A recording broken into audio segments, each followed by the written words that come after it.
Stand by, 10 seconds. Stand by to initiate release sequencer.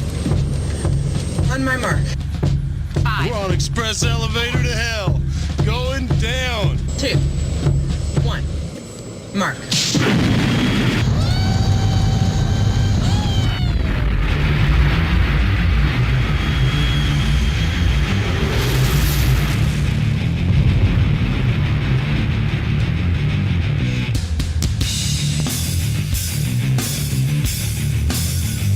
Like that one. I like that one. See if I can bring you back a little bit on this. Today we're going to be talking about the wall, something I've been wanting to get into for a while. See how things work out. Do women actually hit the wall? You think so? Do guys hit the wall? I'm going to explore a few questions today. I was challenged by somebody to do this topic today, so I think I'm coming up. Gosh, yeah, there we go. Yeah, that was a good one. You know, I gotta find a different ending for that. How's it going, guys? Whew. How was your 4th of July if you live in the United States? I always have to qualify that because we have a global consortium of men. You don't all live in the U.S. I did Rule 0 yesterday on the 4th of July. And I'm the only one who cared, I think. I don't know. Maybe not. I've been noodling around with some new music too. So, well, that's the same music, but screwing around with it anyways. Sam, I hope you're in there. I'm still kind of looking for you. I think you're probably in there as well. So let's see. Oh, John Vegas said you spent it in Reno. Oh, cool. Good. Thank you very much. So today we're going to be talking about the wall. I have talked about the wall before. Just full disclosure here. I have talked about the wall. Can you guys hear me okay? I'm trying to bring this up. There we go. All right. Much better. Oh, hi, Sam. Anyways, so we're going to talk about the wall today. I had a particular, I don't call it a challenge, but I read something that sort of inspired me to sort of readdress the wall. It's also something I've been writing about a little bit for the blog, actually, instead of the book. And I've written about the wall before. If you guys are familiar even with the term the wall, you probably have an idea of what I'm going to get into today. The wall is kind of a concept that I don't want to say it predates the old pickup artist stuff, but the idea of it is, I guess the term really was something that happened or something that was created, I guess, coined, let's say, long before there was a PUA community. It was something that, like, I think it was, I've heard two different versions of this, so I'm going to give you both of them. The first version was like when somebody, like you have an athlete, right? When an athlete gets to a certain level of performance, then they say they hit the wall. They're not going to get any better than they already are. And I think that's probably more accurate than anything. I think somebody told me that one time that the term the wall was actually from tennis, from like Andre Agassi or whoever, whatever you want to, whoever your favorite tennis player is. Once they get to a certain age or they get up to a certain performance level, then it's all downhill from there, right? They're not going to perform at their peak of efficiency. So then we've got, what was the other one? The other one was, I think that, and this was another rationale, I guess, for the term the wall, is that women would use it with other women.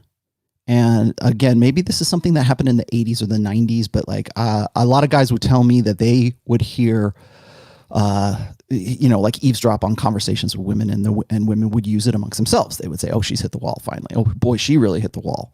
And it was something I think that guys eventually picked up on, and maybe maybe in the late 80s or the 90s, maybe guys would use it with each other, but it was something that was really kind of something that women would use for intra-sexual combat, right? Competition, way of competing, intra-sexual competition with each other.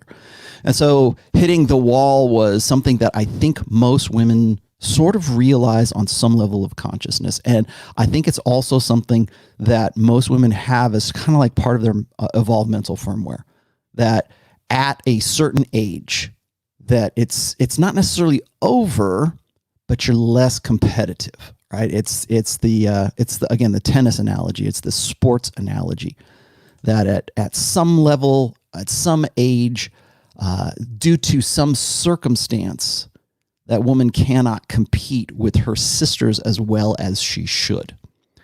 And if you've read my first book, there's actually a chapter in there called The Wall, and I've referenced the. Once again, let's just take care of a little bit of homework here. As always, if you want to opine, if you want to super chat in and it's on topic, I'll be happy to take it during if it seems relevant. If not, I'm going to save it for the last half hour of the show. Sam Bada is in and tracking for me. Thank you, Sam. And he is, if you want to donate to the show, you want to join my Patreon, all the links are below. Do what you got to do. Please hit the like button. Please hit the like button. Please hit the subscribe button. You know what to do, please. Also, if you would be so kind as to, if this show teaches you something, please pass it on. Copy and paste the URL and send it to whoever in your Twitter and your Facebook, in your Instagram, wherever. That helps me out immensely. And then finally, also, if you would be so kind as if the Rational Male, the show, or the book has in any way affected or changed your life, please consider leaving a positive review on Amazon for me. There. Now that that's out of the way, I've decided I think I'm going to put those tags in the beginning here a little bit. Getting back to the wall, though, we have to look at things from, I think, a biological perspective for women, but also a psychological perspective. When I talk about the wall, and I'm gonna read this thing to you here in just a second, because this is actually, you know what, I think I'll just bring this up right now, because this is what sort of inspired me to do this topic and to also write when I've been writing as well. So I'm going to bring this up real quick, share the screen with you. This was on the TRP, the Red Pill Reddit users group or forum group. What the heck is it? I forget the name of it is. It's just trp.red is what it is. And this is the screenshot? Yes, it is. There we go. Okay, so this was from last revision. And I think this is a guy, so I'm just going to go ahead and presume you're a guy. Anyways, just he, she, whatever. It says, what is everyone's opinion of the wall? I've been wanting to do a post on letting go of the fantasy of the wall on Big TRP for a while now. Big TRP is, of course, the Reddit subred. Knowing full well that it will likely get downvoted into the ground, but it's been my opinion that for many women, some have truly poor genetics and do age quite poorly. And the same can be said for some men. The wall isn't exactly what it was in the age before Tinder. The widening of the sexual marketplace gap and completely acceptable promiscuity. As a 40-year-old, so here's the guy. As a 40-year-old, I've more recently become open to the fuller range of women and was shocked the first time a 40-plus-year-old woman told me she regularly got pounded out by guys in their early to mid-20s. And then another one told me, and another, and now I expect any decent-looking single woman around 40 to be getting it with young chads. And sure, you could say, well, getting laid isn't the same as securing value, and this is something that is always brought up, or whatever but due to the top 10 to 20% getting easy sex, leaving the bottom end out of luck and incel, there will be decent guys hanging around to wife up these girls, these ladies, these let's say loose women, when they're done having fun on Tinder, or still having fun on the DL, whatever, FTDW. The absolute most you could say is that she won't be satisfied with whom she is able to husband up, because all of the chads she screwed blowing up her expectations. Okay, we talked about this before. This is alpha widow stuff. So the alpha widow problem. This is 100% true, but that's the most you could say about the wall. I think the issue is a rap and women won. In the very least, the cat lady by 35 TRP trope is just plain BS. Thoughts? Okay, so here's my thoughts.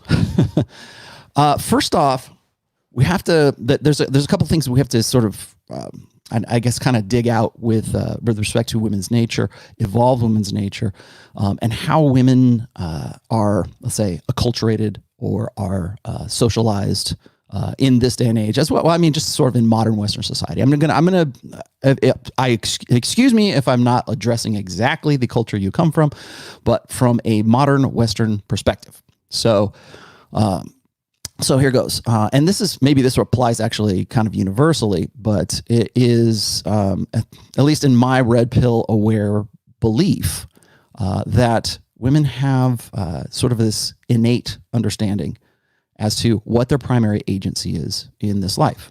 And usually women come into, young girls come into a realization of that right around when they hit puberty, right around when little boys start noticing little girls and they start doing things for them. Now, I've used this example before where I've said that, a lot of guys, I did this, actually, I think I used this in the Dancing Monkey episode. And this is why, one of the reasons why I say that you will always in some way be performing for women. You will always on some level of consciousness, as much as you would, put it this way, your natural impulse will be, you might be able to repress that impulse. You might be able to say, whoa, I'm going to use my rational mind and I'm not going to go ride wheelies down the street so Sally sees me. You can do that.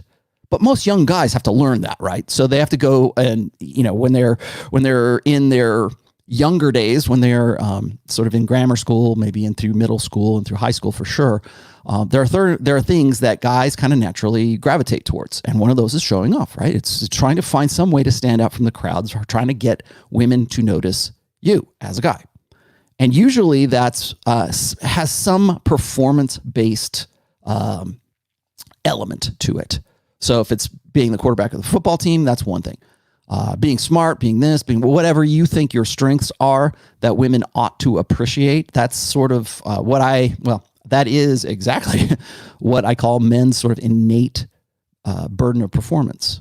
We know that we have to perform in some way, and that's kind of like the principle of women select and men perform. And I think that a lot of guys kind of take that and then they believe that that is the universal standard for the rest of their lives, that's something that they're going to have to do by order of degree, I guess, for most of their lives. And more or less for most guys, for the 80% of beta blue pill guys, that's probably true. Particularly when it comes to like transactional sex, and it comes to just transactional relationships. You're supposed to do these things. To be a man, is to take responsibility. I've talked about that like till I'm blue in the face. So it's all responsibility. It's 100% responsibility and 0% authority right now.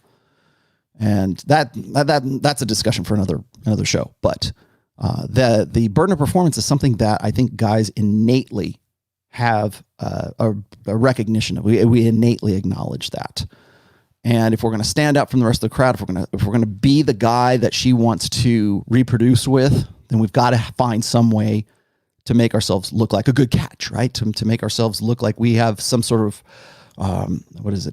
physical prowess or mental prowess or whatever, provisioning prowess. And of course, it comes down to alpha seed and beta need. And when you can perform the alpha seed side, if your strengths lie in the alpha seed side of the hypergamous equation, most guys are probably going to gravitate towards that. And if guys are brought up and acculturated or socialized or conditioned by the blue pill to believe that provisioning and protection and parental investment is the way to sort of perform, then if your strengths are in those things, then you're probably going to gravitate towards those things. So that burden of performance is something that I think is sort of innate to men. What's innate to women is the understanding that they have agency, and that agency is almost uniquely dependent on their sexuality and how good they look and what their sexual market value is. And if you've read my book, if you've read Preventive Medicine, the second one, in the timeline, you'll see the different ages of maturity. And like I said, I've tracked this from 15 to about age 50 for girls and women, and to sort of give guys an understanding of what they can expect. But how I come to those conclusions is based on the idea, based on this sort of innate understanding that women realize that their sexual market value has it's short burn, it's short lived. And I'll just show, I don't think I've ever shown this for as much as I'm known for this graph here. Let's see if I can grab it here. But as much as I'm known as this graph, I don't think I've ever put this on a show. And I wanted to explain this to you guys here. Let me put this actually full screen. This is actually, let me take that off real quick. This is can I take that off? Maybe I can. Oop, that's a Greyhound cam. My bad. There we go. So now you can see that a little bit better. This was a graph that I actually did way back in 2012. And I did this because I saw it wasn't anybody that I knew in the manosphere that was doing stuff like this. It was people who were like criticizing when women peaked out at certain ages and when guys were peaking out. And I think we were actually having a conversation about the wall. And so I created this graph, and I did this just based on, it was kind of like tongue in cheek when I first did it, but then not so. And this was something I did sort of instinctually. And of course, over the years, I mean, this is about 8 years old now, maybe 9. Gosh, I'm almost 9 years old now. And if you've read, really any of my books, I've included this in a lot of them. And if you look at the pink, the pink bell curve right there, I put women's peak value at right, and this is sexual market value. And I have to explain this too, because a lot of guys and a lot of women get really upset when I throw this out there. So when I'm talking about sexual market value, I'm talking about like, not just like, oh, this is a good person for a long-term relationship. I'm talking about your peak of desirability to the opposite sex in a heterosexual way. Okay. The peak of desirability. Now remember, this was back in 2012. I think, yeah, this graph predates the first book, and I included it into the first book. And there's actually a series of graphs, but this was the basis of it. Now, a lot of people will say, well, you should have adjusted the age back towards like 20, or back towards like 15, or back towards 18 or something like that. That's when women's peak years really are. And I didn't, because I could sort of see what was going on at the time. And remember, this is back when I'm working in the liquor industry. I'm working with beautiful women all the time. And it seemed to me that the most popular, the most profitable, like promo model, like my poor girls, the most popular poor girls were right around 22, 23, and 24 years old. So we took the mean average there, and I put that as the peak. And then I worked in men's or males, sexual market value. But I had to consider that a lot of guys, here's the main problem that people have with this graph is that they think in terms of blank slate equalism. They think in terms of, well, if it's true for a man, then it must be true for a woman. So a guy's sexual market value must be also when he's in his mid-20s. And the fact is that remember that men's and women's mating strategies differ. That men and women are different. Their mating strategies are different and often adversarial. So when I was concocting this, when I was coming up with this, I was like, okay, what makes a woman valuable to a guy? And so for the pink bell curve, this is what I'm thinking of, right? It's pretty much a woman at her peak level of agency, meaning she is as desirable for whatever marriage, sex, whatever it is, she is as desirable as she's ever going to be to the opposite sex right around 23 years old. Remember, okay, keep that in mind, because when I put this out there, everybody just threw rocks at me. They just hated on me for this. Like, oh, I can't believe this is just you. This is just your opinion, man, that kind of stuff. And I actually had used a few backing, stats for this. But for the most part, I didn't really care to sort of defend this. It was just sort of put out there.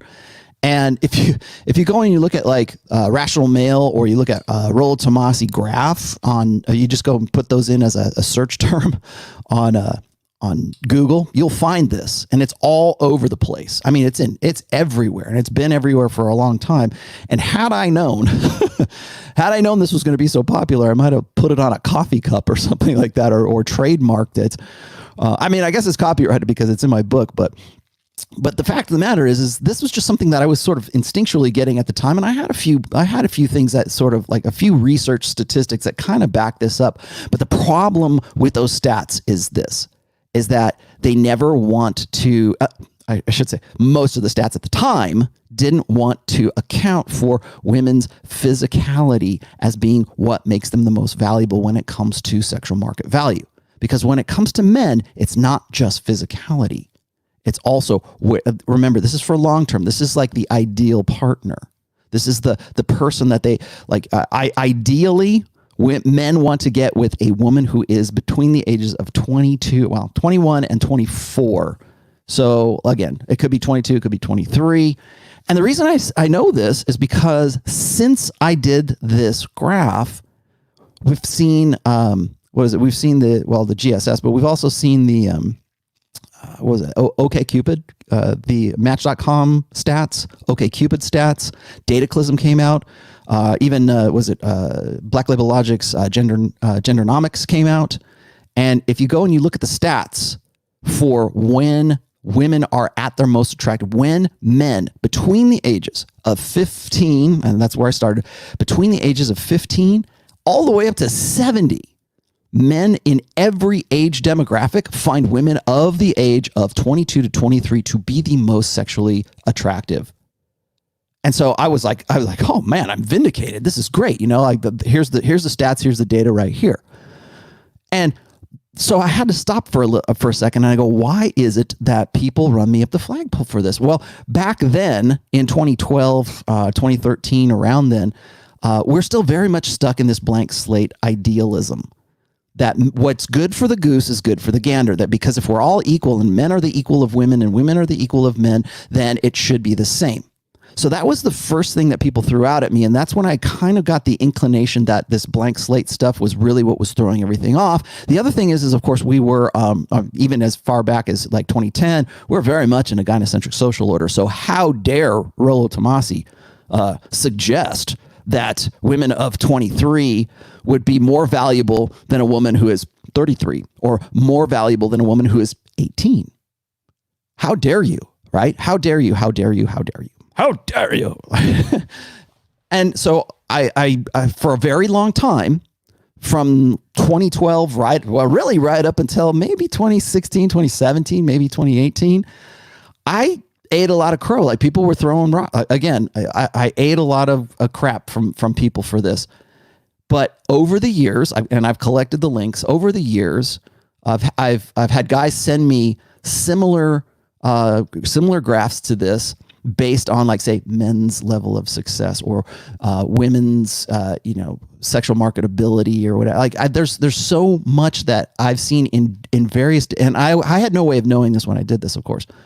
But there are so many areas that reinforce and sort of confirm this graph.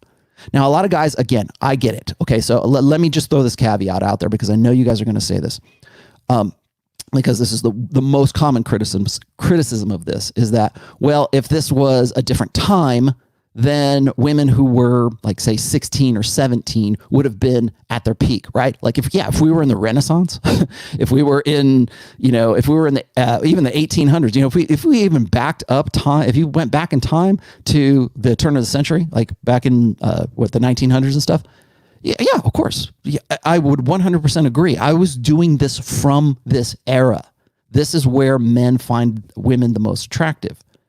And the other part that really aggravated women is that the way that I estimated, and this is from a post that I did called Navigating the, what was it called? Final Exam Navigating the SMV, or the SMP, right? The sexual marketplace.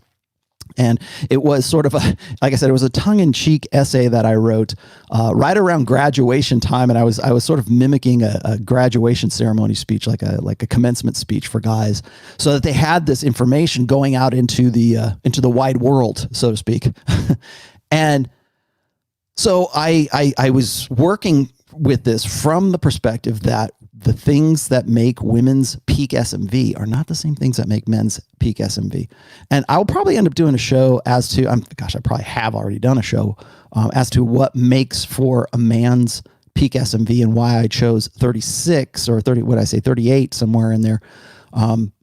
The point is this, like, don't peg it to a particular age. Okay. Right. As far as men are concerned, because like a lot of guys say, well, I'm 36 or I'm 38 and a half. And I feel like, well, some people will say, well, I think it should be 40 or 45. And I have read articles in the Huffington Post of all places that say that men of 50, and as much as I'd like to believe this, I still think it's nonsense, but they said a man of 50 is at his like sexual market value. He's his most valuable at 50. And I'm like, yeah, probably to the girls who are looking for a guy to sort of back them up and to sort of, absolve them of all the bad choices that they've made, because a guy who is like 45 or 50, maybe he's the guy that has the resources to give them the life that they think that they deserve. So yeah, I guess if you're going to read something like that or some kind of research or studies and it comes out of the Huffington Post, yeah, I understand why they would say that. But that's only because there is the idea, and this is something I've discussed in the past. The idea for women is that a man who is older should have achieved more, should have gotten more. Again, on some level of consciousness, from a very early age, I think women understand that once they get to a certain age, they have got to cash out. They've got to find a way. Like I usually peg this right around the Epiphany Phase, right? 29 to 31 years old. And that's when women decide that they want to get off the carousel. That's when they decide that it's time to cash out. That's when conveniently women say, oh, my biological clock is ticking. And I did a whole episode on biological clocks. So I'm gonna bring this back here. Oh, yeah, but before I do, one more thing I wanted to show you here really quickly before. If you look right here at the comparative SMV, that's where I'm going to be today. Okay, so right at 30 is where we're going to be talking. This is the dead center of the Epiphany Phase, and it is when men are really kind of on their ascent, assuming you're doing the most and you're maximizing your potential. That's when you're on your way up to the peak. Okay. But look at I named this specifically so people would understand just how important this little kind of crossover is right here, because it's where women are on their descent in earnest, and men are on their ascent in earnest. So these are important to remember, because a lot of people are going to say, well, it doesn't matter, right? It doesn't matter because any woman can just spread her legs and she can be, instantly, popular, right? A woman can always has her sexual agency to some degree, and I would agree with that up to a point. So, like, another thing that guys will say is, well, when does a woman hit the wall? What age? Like, they want this exact number. When does she hit the wall? Oh, is it 30? She's 30. Oh man, forget it. I don't want to have anything to do with her. Or I'll have guys on this show or on Rule Zero who will hit me up and they'll say, I'm 34, 35, 36 years old. I'm looking now. I think I'm ready. I've had a notch count of X amount and I'm looking for a woman. I don't want the party girl in her party years who's 22, 23 and is just going to be, hit it and quit it. But I don't want a woman who's in her Epiphany Phase trying to make up for bad decisions, maybe she's a single mother.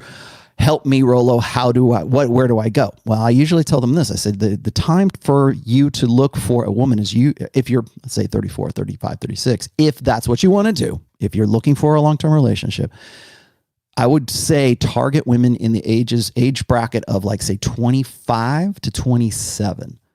Because usually that's the age at which women kind of start thinking about like, well, I can't do this forever kind of thing. They're still having fun. They can still do the thing. They're still in their way.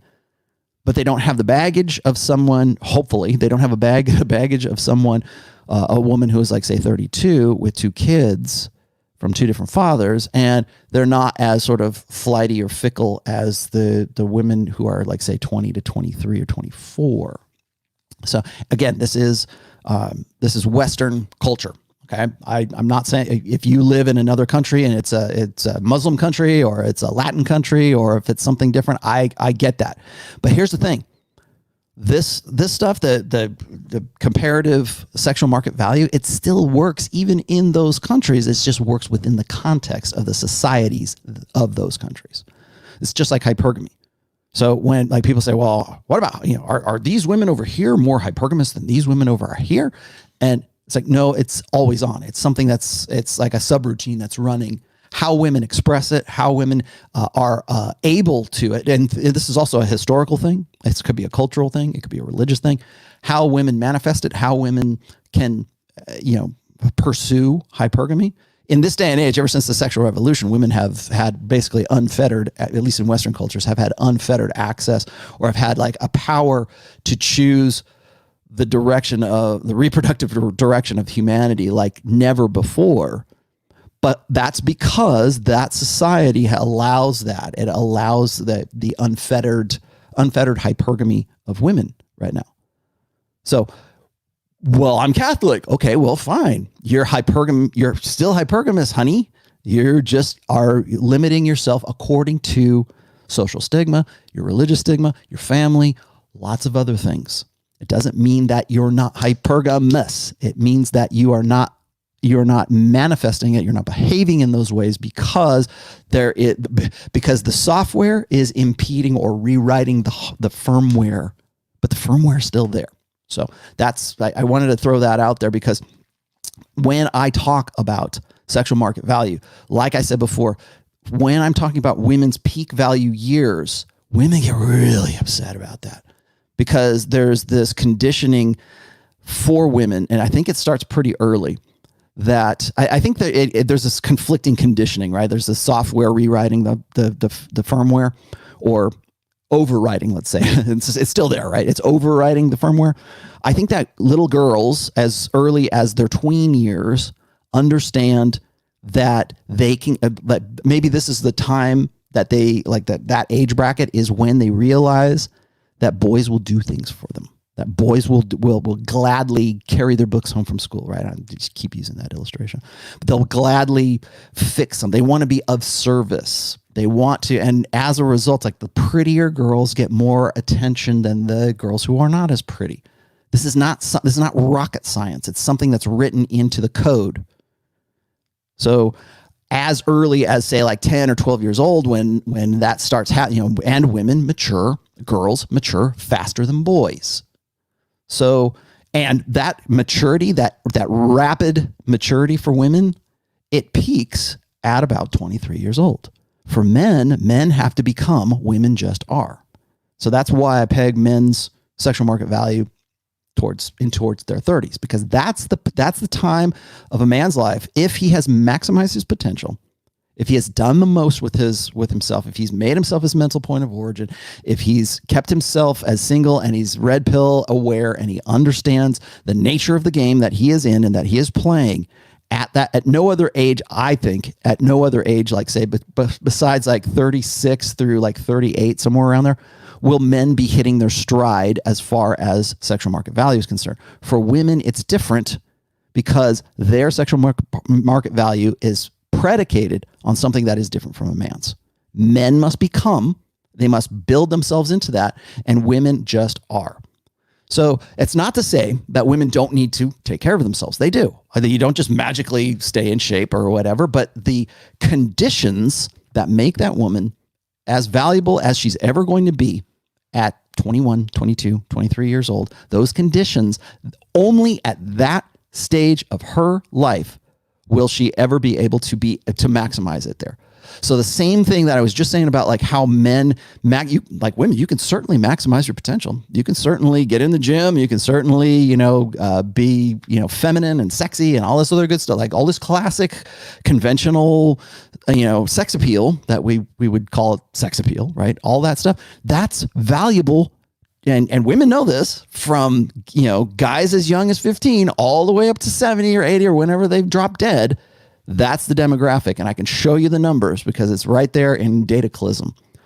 For women, it's different. Like for women, they tend to find men the most attractive, the ones they do find attractive. They tend to find men who are anywhere between 3 and 7 years older than they are. And there's a reason for that. I'm going to talk about that reason here in a little bit, but women tend to look for guys who are older. And not to say that once when they get older themselves, that they won't go and play the cougar. They will. And I know guys will throw this one at me too.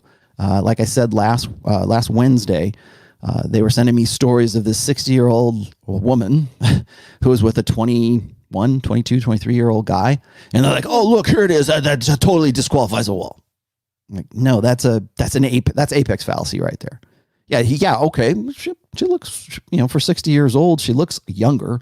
She looks maybe 50, maybe 47. What's funny is if you look at this girl, and I wish I had the tweet for you or the story, but it's I think it was somewhere in the American Midwest.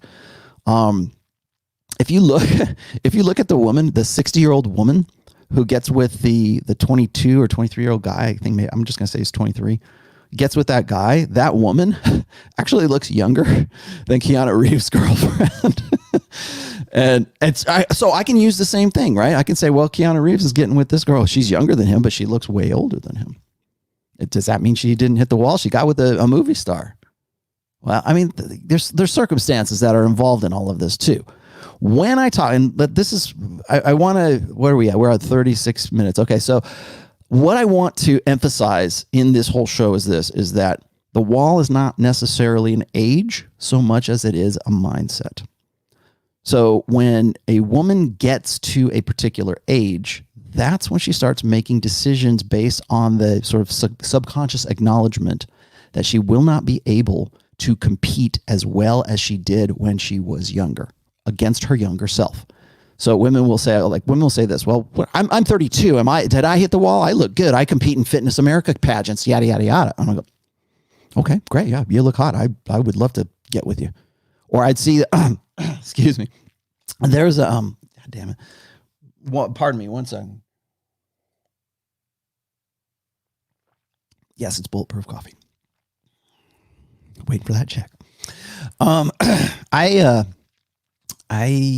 was it? Somebody sent me they retweeted or they tagged me in a tweet from Jen Wilkes.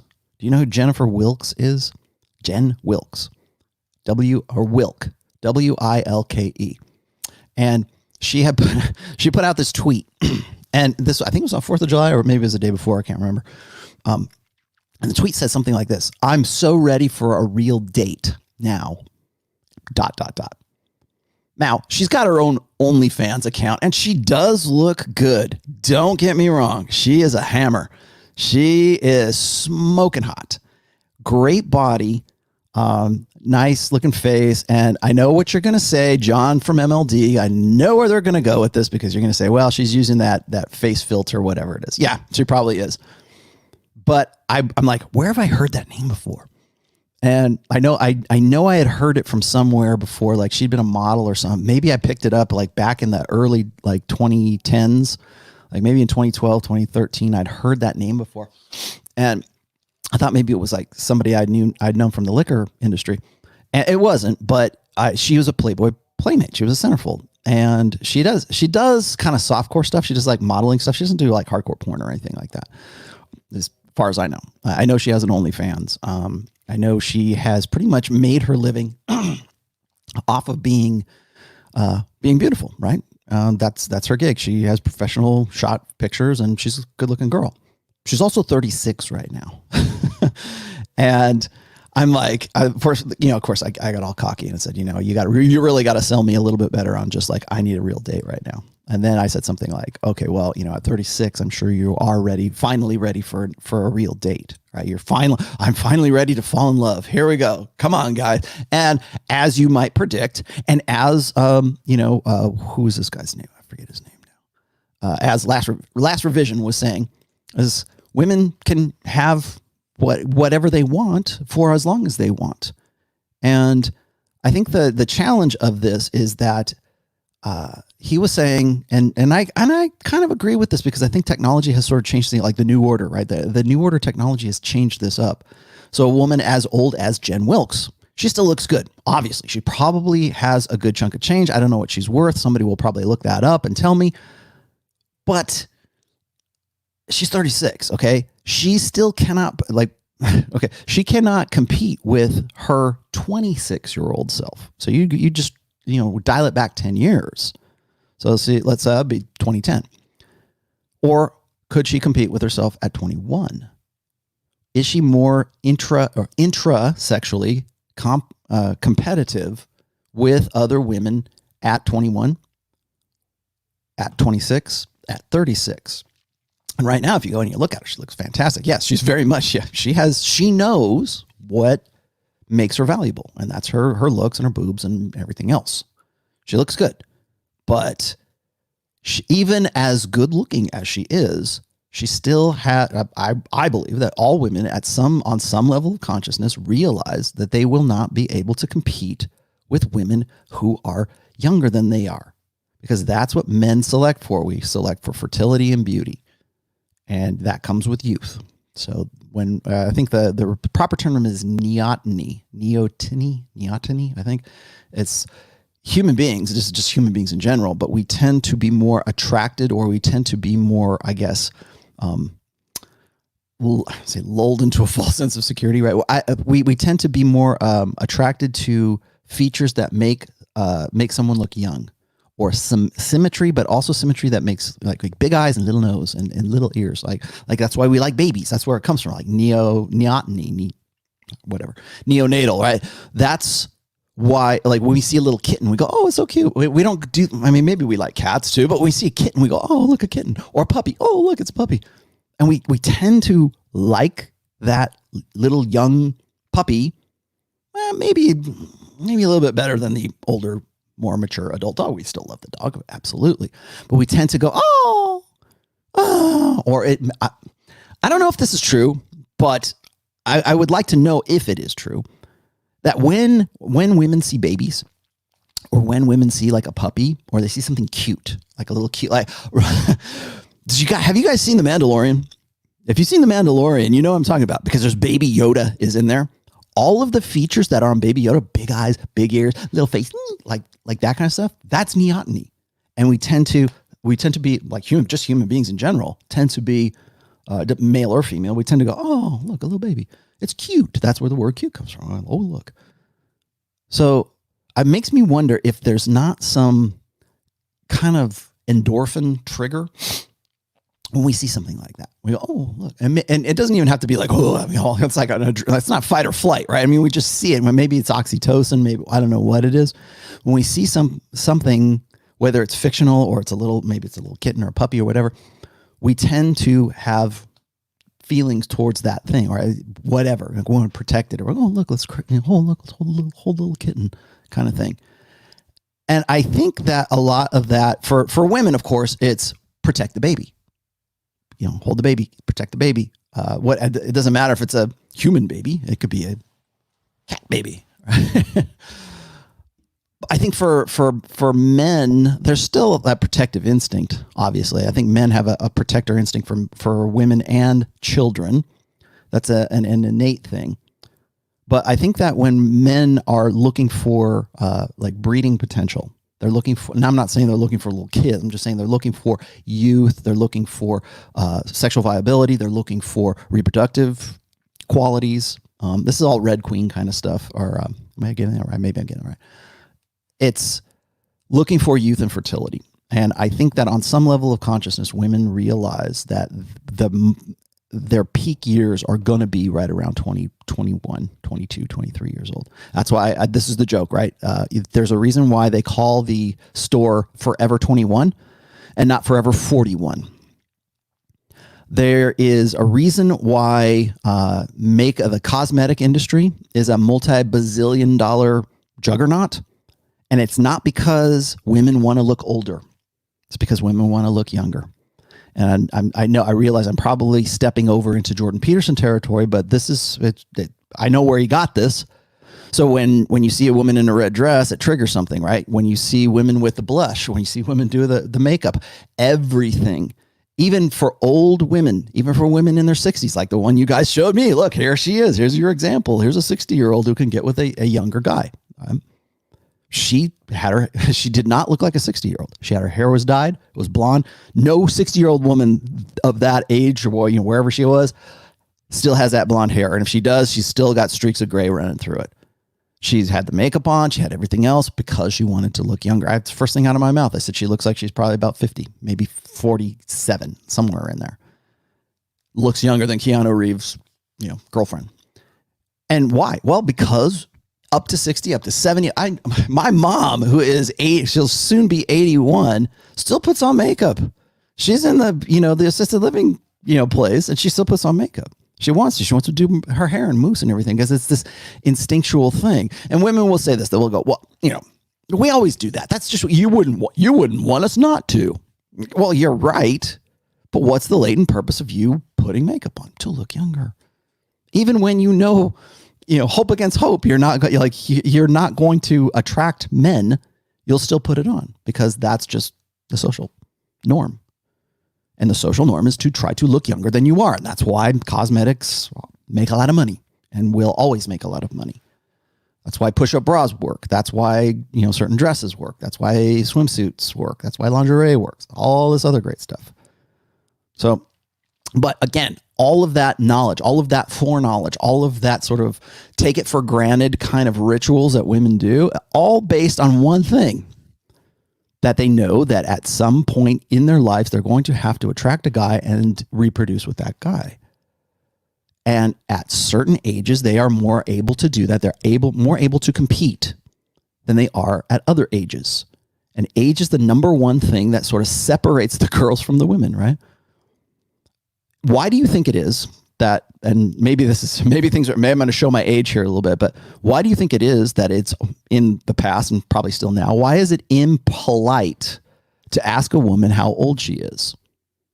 It's impolite in the same way that it is impolite to ask a woman how much she weighs. So while you're going to tell me like, well, in the Tinder age, women can just old women can get on and they can go and play cougar and get with a guy and I'm screwed. Why even bother? Like they want to use the idea of the wall as some sort of justification for MGTOW or black pill or, doom pill. And they want to use that as sort of like, well, okay, well, there's my justification. I'm just going to give up.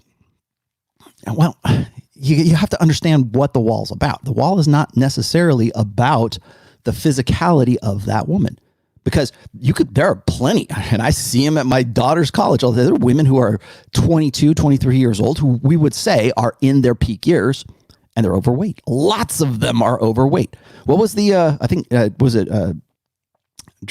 was telling me this. Drew Bay was saying, he gave me an article talking about the average weight of the American woman right now and the average height and the average weight. And essentially, the average woman looks like a beach ball in the United States. And so when we see beauty, when we see a woman who doesn't look like that, that's out of the ordinary. My wife actually showed me this. I think she was looking through some old Time magazine or something like that. And we were flipping through this. I don't know where the hell we were, but she was like, "Do you notice something about the pictures in this magazine?" I'm like, "What's that?" She says, "None of the people in it are overweight. They're all thin." And this was from back in the 50s or 60s or something like that. Yeah.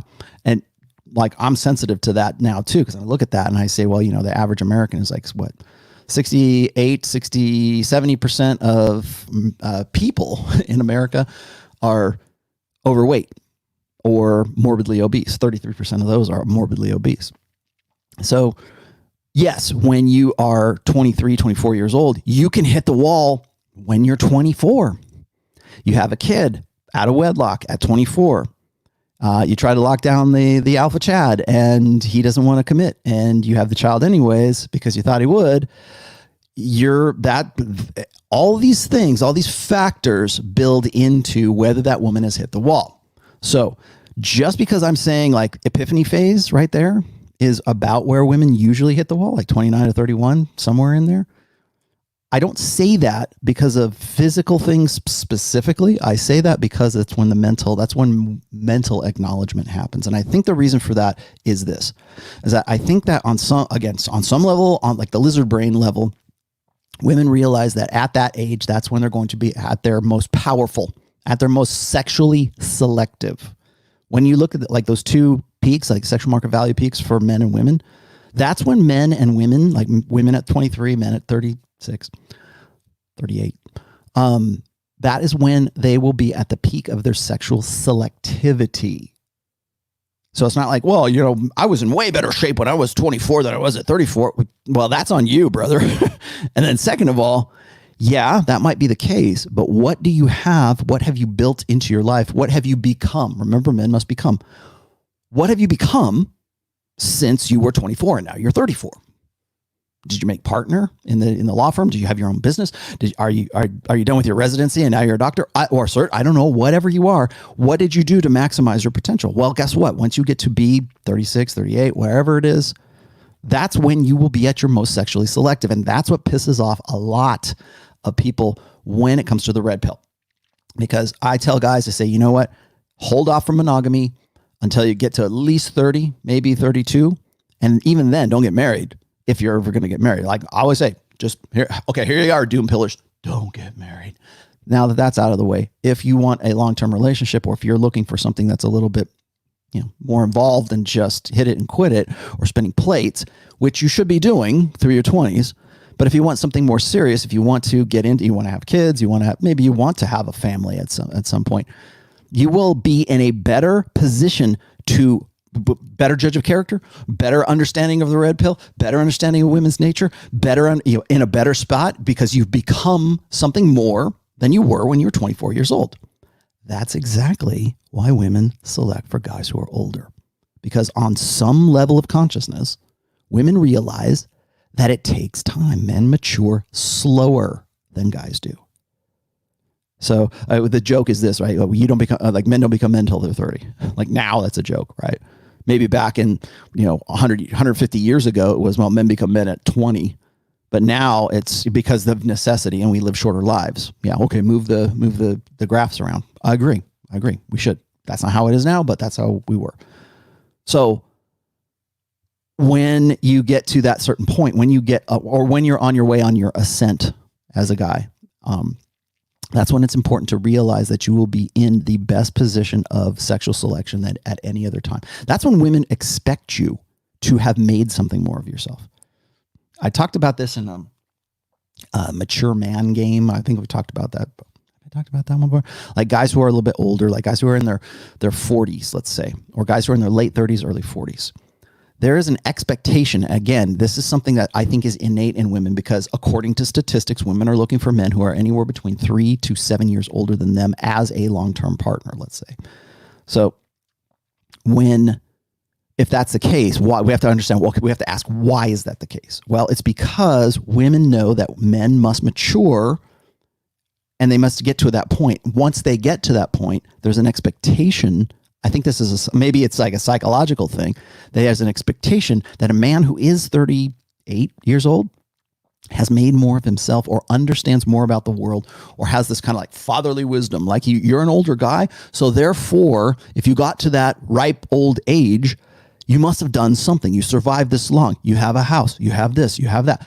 Even if you don't, even if you're 34 and you're living in mom's basement, you're 34. But women's lizard brain says he's 34. He must be worldly. He must be wise. And it takes, it takes the rational side or the emotional side of that woman's brain to say, okay, well, maybe he's living at home. There's something wrong with him. Or women will say, I can't find a guy who's economically attractive. I can't find, where are all the nice guys? What happened to all the good guys? What happened to all the guys who want to settle down and get married? Like when do women ask that? After they've hit the wall or after they've acknowledged the wall in their head. And the wall is this: I can't compete as well as I used to when I was 23 years old. I can't do that anymore. They don't actually have that. I doubt they have. Well, maybe they do. Maybe some do, but very few of them do. But I think most women on some level of consciousness understand that they cannot compete with their sisters, their younger sisters, that they used to be. And that's so when a woman gets to be like 32, 30, like she's just post-epiphany phase, which I would peg post-epiphany, that's a tongue twister, post-epiphany phase. When she gets past that, that's when you hear women complain. That's when women will say, I can't find a guy who's economically attractive. What happened to these guys? These guys they all of the guys that women want at that age who happen to be older than them because they want to start a family or they have a family, they have kids already and they're looking for a man with benefits, right? Then what do they say? You don't hear that. You don't hear complaints like, oh, men are so infantile. Men are committophobes. Remember that old chestnut? Men don't want to commit. Men are infantile. Men are prolonging their adolescence. Men are not preparing themselves to be fathers and good husbands and everything else on PragerU. That PragerU, or what's his name? What's the guy's name? Dennis Prager. Dennis Prager says you need to do it, boy. Remember Mark Driscoll? How dare you?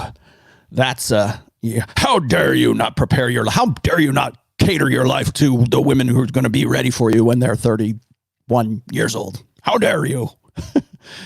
Yeah, screw you, man. I'm now, and that's what gets me is like, you get guys who will do this. They'll be at like 30, 33, 35 years old. Let's just say 35. That's a good round number. So 35 years old, and you hear something like Mark Driscoll saying, you need to, according to Dalrock, you need to man up and marry those single mothers.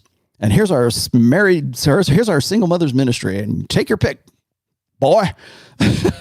and any red pill guy was like, get out of here. I'm not gonna, like they see the code in the matrix. They understand that that's not a great deal because they held out. That's the thing that gets guys, like that's the thing that really kind of irks women, particularly when they get later into sort of the later stages, like 29 to 31, 32 years old, with me, with the red pill, with my books or whatever, because it gives up the game. And if I'm telling guys, you know what, guys, hold out till you're at least 33, right? 33, 34 years old. And then you will be on your way to your peak sexual selectivity years, and you'll know better. And you'll be hopefully you'll learn game. Hopefully you spin plates. I'm not saying don't spin plates. Just don't catch feelings. Just don't get one-itis. Don't get involved. Don't do any monogamy until you are 30 some odd years old. Now, some of you will say, well, I'm not like that. Well, I can't help you then. Well, actually, I can help you. I can help you if that's the case. If you think, well, I'm and I've addressed this in book 4. If you're a Muslim man, if you're a Christian guy, if you're a Jewish guy, whatever, if I don't believe in premarital sex, but I'm 27, I'm still a virgin. Well, you owe it to yourself to know game. You owe it to yourself to be red pill aware. In fact, I would say your life depends on it. Literally. If you saw Rule 0 yesterday, you'll understand why. And people say, well, he had depression, blah, blah. Okay, well, whatever. Okay, I get it. But a lot of other guys get themselves into trouble because they've never had any of this education. They didn't have access to understanding why, what the game is that they are actually involved in. And they make bad decisions based on bad information. Get good information. Get good. And so if I'm saying this, if I'm going, hey, that's a threat to women's sexual strategy, because women can't have educated guys at the time that they need them the most, when they're about to hit the wall, when they get to be about 31, 32 years old. Also, another thing that's on my list here. You ever notice that the biological clock, or the complaints about like, oh, my biological clock is ticking. You ever notice that those complaints come right around 29 to 31 years old? They come right around, or after maybe. Oh, I got to freeze my eggs. I never find the right guy. Lucky I work for Google. Lucky I work for Facebook. Lucky I work for the Fortune 500 company, because now they'll give me benefits and I can freeze my eggs. That's part of my management skills, or, for my job or whatever. So they freeze their eggs, and they're not freezing their eggs because they're like careerist women. They just simply can't find the right guy. Or the guy that they think they're entitled to, the guy that they think ought to be waiting for them, as Sheryl Sandberg says, right? Around another thing, Sandbergian hypergamy. All that Sandbergian hypergamy suddenly ends right around when women acknowledge the wall. boy, shucks, that's a real coincidence. No, it's not. That's the way. That's how it worked. That's why she put that in her book, Lean In. Get with all the hot, fun, bad for you boys. Get with all the jerks. Get with all the chads. Get with all the commitment phobic boys. Sow your wild oats.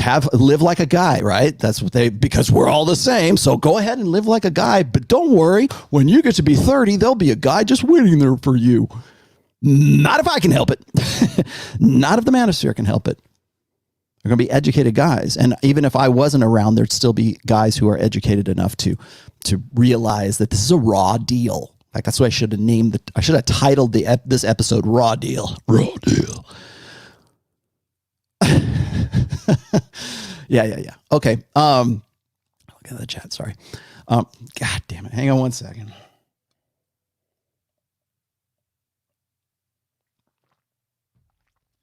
This is a big ass cup of coffee. The more I have this coffee, the more agitated I get. I should probably drink it before I come on, right? So I wanted to throw that one out there, but here, I think that everything I've said up to this point, I think a lot of guys who are already in the sphere. No, I don't have any merch, dude. I should, huh? Do you think I should do merch? I actually have an idea for something, and I've been thinking about it. It's going to be based on mental point of origin. So I might. I don't have any merch yet, but let's just say I am considering merch. I never really wanted to do merchandise because this is my merchandise. Hi, I'm your merchandise. I mean, if you want a Rollo Tomassi t-shirt, that's fine too. If you want a coffee, I should do a coffee cup. Maybe I'll do coffee cups first because I always have coffee on this show. So I think most of the guys who are listening to this, who are watching this, I think you guys realize, I think you realize that this is the game, right? I mean, this women hit the wall at some point, whether it's like, you can say, well, it's physical. They can get laid anytime they want. Well, is that your definition, of hitting the wall? How are we going to define hitting the wall?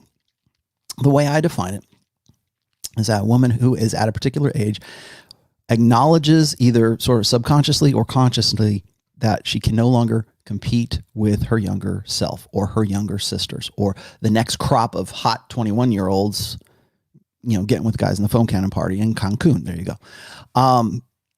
She can't, I think at some point, like when we talk about like the carousel, I'm not going to say the other word because I'm trying to stay as monetized as I can. I've been very good with my swearing words today. I don't think I've sweared.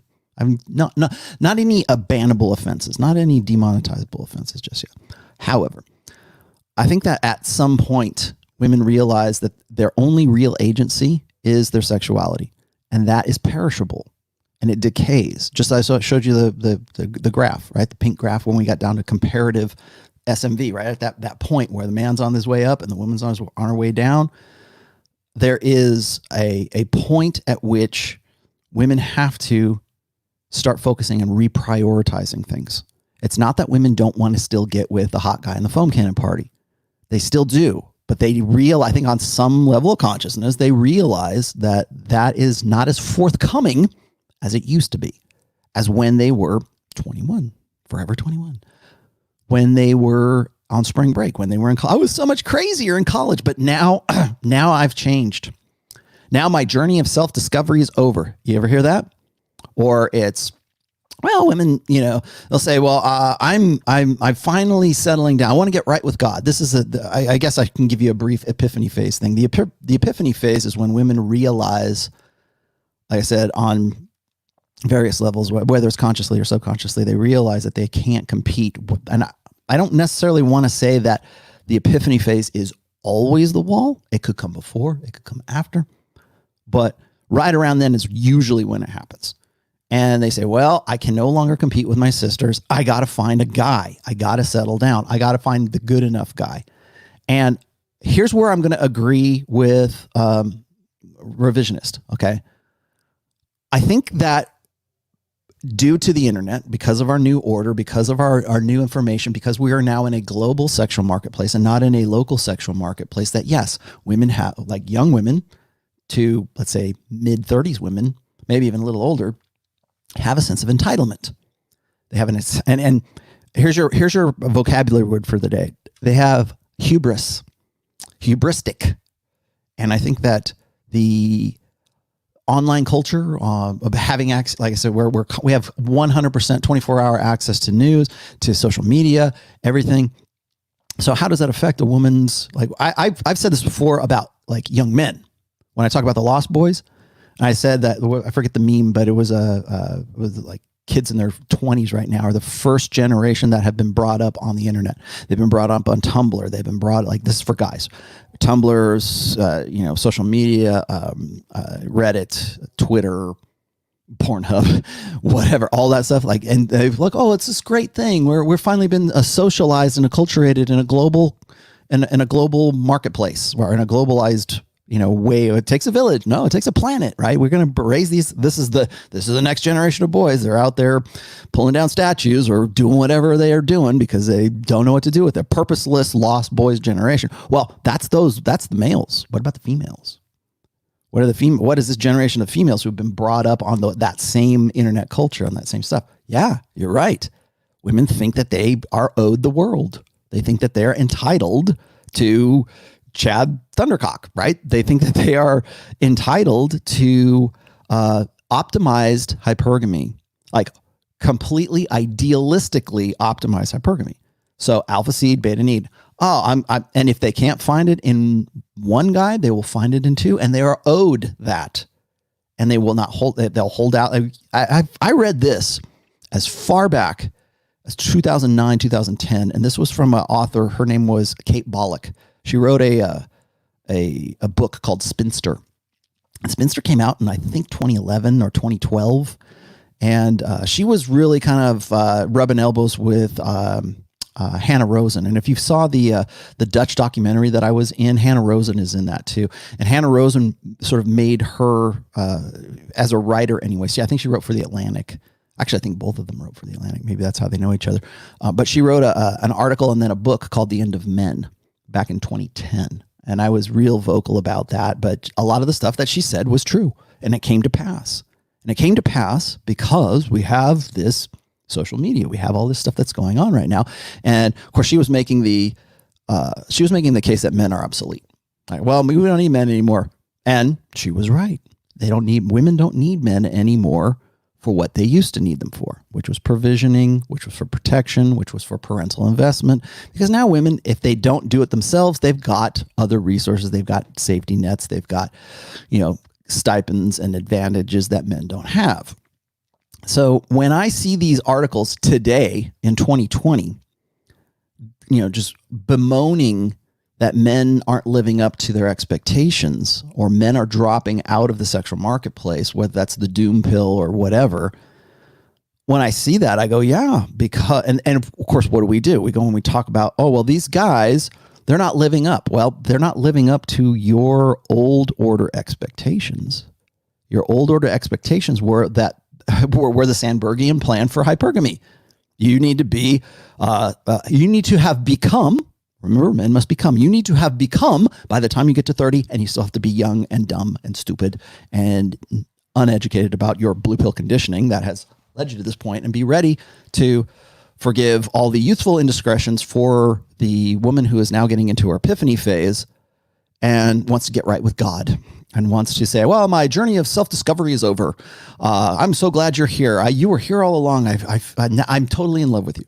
And the reason I brought up Kate Bollock and Spinster is because she was stereotypical, and she's got it. Well, now she's 10 years older than when she wrote it, but she was one of these stereotypical women who put off the guys who wanted to get married to her and wanted to have a family with her. Like she had, I think in the book, she talks about the guy the one that got away. I shouldn't say the one that got away, the one she turned down when she was in 28 years old. And so she wrote a book called Spinster because that's now her grift, right? If she gets married, all that's over. But that was the whole thing. She was sort of the avant-garde, right? She was the leading edge of this sort of wave of women who aren't necessarily putting off marriage. A lot of women, if you look statistically, research-wise, women want to get married. They just want to get married to the guy that is their equal, which makes 58% more than they do and has more education than they do and has more status than they do. and I don't know if, forgive me if I'm butchering this, I'm paraphrasing Patrice O'Neill, but didn't Patrice O'Neill say something like, you want me to be taller than you want me to be more muscular than you want me to be more, make more money than you want me to be more dominant than you want me to buy a house for you want me to have all of these things, but you want me to think that we're equal. and I'm also going to credit where it's due. Turd flinging monkey. This is a quote. He said, a woman cannot look up to a man if he is her equal. And I think that that's something that's sort of a disservice we've done to women, because when they get to that point, when they do hit the wall, that is when women are at that peak of hubris, at the peak of that. Like, where are the guys? I deserve the guys. I deserve all this. This is where this is what I want to be. And now's the time that I'm going to also quote, I think it was Better Bachelor, or was a Joker from Better Bachelor? I forget, but he had done, this was about a week ago, maybe a week and a half ago. And I shouldn't just say him. There's other guys that were doing this story as well. But there was a 35-year-old woman who was bemoaning the fact that, there was no eligible guys, and she was too hot for most of the guys that wanted to get with her at 35. Now, this is not Jen Wilk. This is another girl. And the doom pill / MGTOW, demographic, that was red meat, boy. Oh yeah, we finally got him. Yeah, good. Revenge porn, right? Or was it revenge? Pro revenge, right? The Reddit side. Did that get banned? Pro revenge. I know that they had a big purge. That might have been one of the subs that got banned. I'm not sure, but pro revenge, right? Oh yeah. She got her comeuppance. Ha ha ha. We're better than. I'm glad we didn't. Like you had a chance with her. Oh, good. No, you didn't. But still, I think that, like I was saying last week, when it comes to the wall and revisionist or whatever his name is, was a pretty good example of this. I said this last Wednesday. I said, when it comes to the wall, guys today are either too happy about it or they're too busted up over it. So they're too happy about it in the sense like, well, here's a woman who's 35 years old. She's not actually married. She's hit the wall. She's hit the wall because she's 35. And statistically, they're right. She's probably not going to get married. She's probably going to be a spinster. But doesn't matter, right? Because she can be 60 and still get with a hot guy who's 21 years old, because all she has to do is stay young and fresh and look as good or look better than anybody in her age demographic, for sure, if she wants long term. But there's always some blue pill guy. There's always some beta. There's always some guy who's ready to, and using the example again of Jen Wilkes, not this girl, but Jen Wilkes. If you go and you look at when she tweeted that out and she said, oh, I'm ready for a real date now. When she tweeted that out, what do you think happened? What do you think the responses were when she said, I'm ready for a real date now?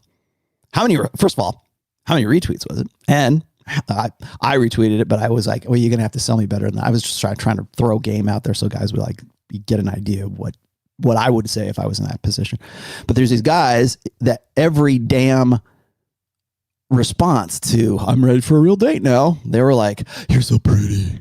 I mean, that everyone was some variation of you're so pretty. Here's $50. I'll join your OnlyFans, which of course that's what it's bait. I get it. I understand that it's bait.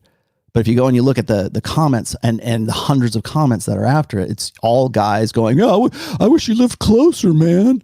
Oh man, that's great. I like dogs. You like dogs? I like dogs. You like rainbows? I like rainbows. You like Disney? I like Disney. That's the extent of most guys' like simp game, right? We call those guys simps, right?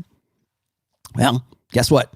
There's an army of them online. The global sexual marketplace is it's literally nothing but simps. So, and Revisionist said this in his sort of critique, let's say, of the wall, is that, well, guys will say, well, she can't get with the guy that she wants to get with.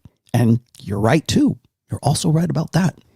Because and I think the guys who say that, it's not necessarily a defense of the wall. It's just that I don't think you really, Revisionist, hopefully you're watching this, I don't know. I'm going to write something about this as well, but the wall is not just an age. It's not just, oh, you can get laid and you can't get laid. It's not just that. It's here. Women hit the wall psychologically before they hit it physically. So when a woman is 33, 34, 35 years old and she looks good and she has to like put in a lot of effort to look good so that she can reproduce, so she can have a baby. So assuming she hasn't had a baby already, or she can get a guy who's going to be like her husband, who's going to be her man, right? Her long-term relationship. You want to know why poly is such a thing right now? It's because like high quality guys are few and far between. And again, this goes back to what Pook was saying back in the day, is that women would rather share a successful alpha than to be saddled with the faithful loser. And you know what they see online every day in the global sexual marketplace on social media? Nothing but loser. An ocean, as far as the eye can see, of simps. So yeah, why wouldn't you? Why wouldn't you? I get guys like Abu American or Tate or Andrew Tate, or I don't even want to use them. It's like people will send me links to like oh, here's Polly, it's working. Yeah, here's one guy and he's got like he knocked up 2 girls, right? And they're okay, they're totally cool with it. Oh, we're a throuple. Like I get it. I understand exactly why that's a thing. And I also understand why the one girl who's maybe a 3 or a 4 has like 4 or 5 guys that are sort of orbiting her, wanting to impregnate her. So there's the flip side of it as well. I understand why it makes sense. That monogamy doesn't make sense to women and it doesn't make sense to men now.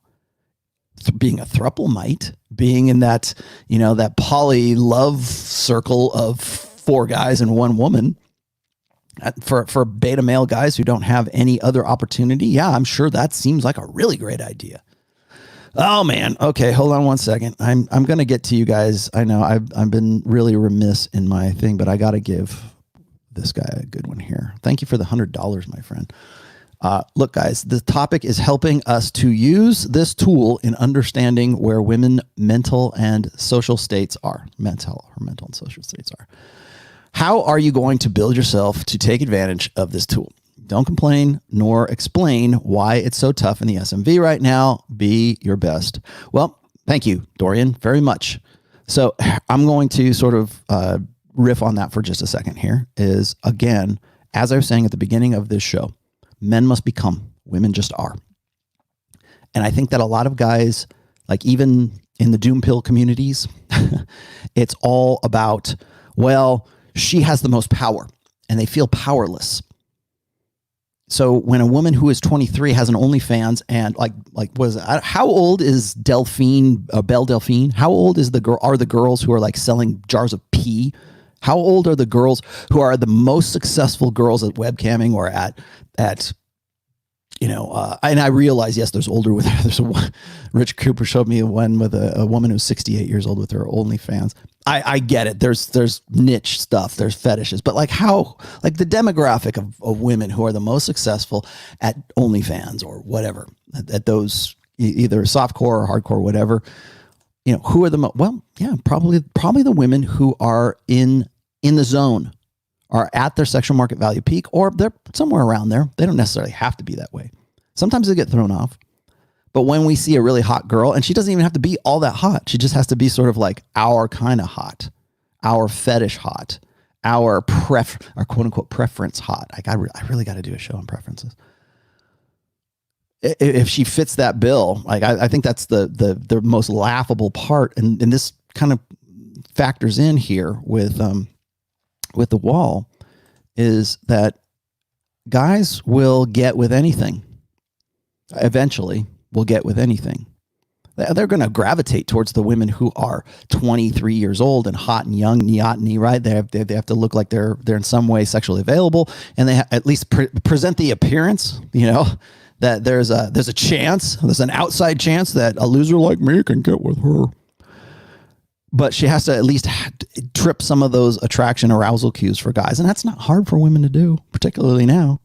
We see it online where we're overly conditioned, overly sensitized to eroticism. I think we live in this is just me waxing philosophic here. I think we live in a time that is over eroticized, but is under sexualized. And if you don't believe me, all you got to do is go to the GSS study and look at how many guys in the demographic, young men in the demographic of 18 to 24 who are sexless right now. They are over-eroticized and under-sexualized. They don't get sex, but they're over-eroticized, and that is a dangerous combination. For women, same thing. They're over-eroticized, but they're still having sex, right? The ones that can get it can still get it.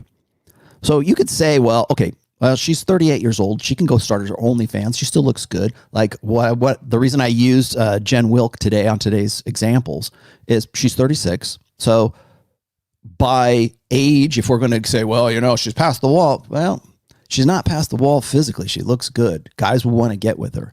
If you're a guy who is like 45 years old and you saw Jen Wilkes and she has no kids, that's ideal, man. That's fantasy material right there. That's like, oh yeah, I'm ready for a real date too. Yeah, I'm sure you are. But so is she past the wall? Well, physically, probably not. She's done very well. Maybe she's got good genetics. Maybe she just simply has good filters. Maybe you don't see the crow's feet on the eyes quite as much as you would naturally. She's got really good professional photography, but by and large, she still looks pretty good. She looks better than like 98% of girls who are probably 36 years old that are in the same demographic doing the same thing she's doing. So did they hit the wall and she didn't? No. The wall is, can I compete? Can I compete with my sisters? So at 36, maybe she still can. Certainly can. By and large, according to U.S. obesity statistics, she certainly can compete. So yeah, so maybe she's not at the wall. Or what about the 45-year-old woman who is out of like a 10-year relation or 12-year marriage or something? She's got some kids and everything. Is she at the wall? Well, what if she's a Fitness America competitor, right? What if she's a swimsuit model? I doubt at 45, I doubt, but let's just say, I mean, those women think that they are. They think that they still got it.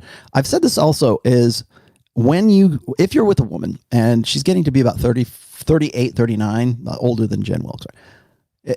If she's 37 to 39, and if you've read Preventive Medicine, I talk about this in there. At that age, that's when women have another kind, I don't want to say epiphany phase, but they kind of are saying, okay, I'm going to be 40. 40 is the limit. 40 is like this, it's a zero, right? It's the zero number. And if there's a zero number in the age, that's something to take in consideration. That's why 30 is such a big deal for women. And it's also 40 is a big deal for women. And I know personally women who are 38, 39 years old who had 4 kids with a guy who was certainly a blue pill beta husband, but was like, that's when right around 37 was when the problem started. And then she ended up cheating on him and basically detonating the family because she was unhappy at 39. And of course now she is 44, I think 45, I think. And she has cancer. She had breast cancer. And I'm not gloating or anything like that, but I'm saying that because she detonated the family, because of all, rather than, that again, you want to know why hypergamy is such a strong impulse in women who can express it, who can manifest it, even at as late as 36, 37, 38 years old. Those are decisions and choices. And so what happens is the kids are still going to love the mom, right? But like the families and all this stuff that goes along with that, rather than, well, she was unhappy, so it's all about her happiness. Oh, okay. Well, now you're 45, you have breast cancer, and you look pretty unhappy. So I'm not saying that, you should just give it up. Well, give up on your family or whatever, give up on your marriage, give up on your kids so that you can go get your groove back in Jamaica. But there's consequences to that. And it's right around, and now I'm going to back up a little bit. Now, when you talk about the real, what I call the true epiphany phase, right? 29 to 31, the decisions that you made prior, ladies, if you're watching, the decisions that you made prior to the epiphany phase, you don't get away from those. I talked about this in does body count matter for women? Does notch count? I think I like that term better. Does notch count work better or mean something different for women than it does for men? I did one of the most popular episodes of this show. Yes, it does, because men and women are different. They have different mating strategies, and there are different outcomes. There are different liabilities. There are different, detrimental effects for women that don't exist for men. Sorry, that's just, it's so unfair. Yeah, well, we're not equals. We're complements, but we're not equals. And part of that is you assuming responsibility rather than trying to force men to accept that responsibility and the liabilities that you've incurred on yourself in your past life. Well, I want to get right with God. Okay, well, great. I hope you and him are talking right now. But the fact is that the results are the same.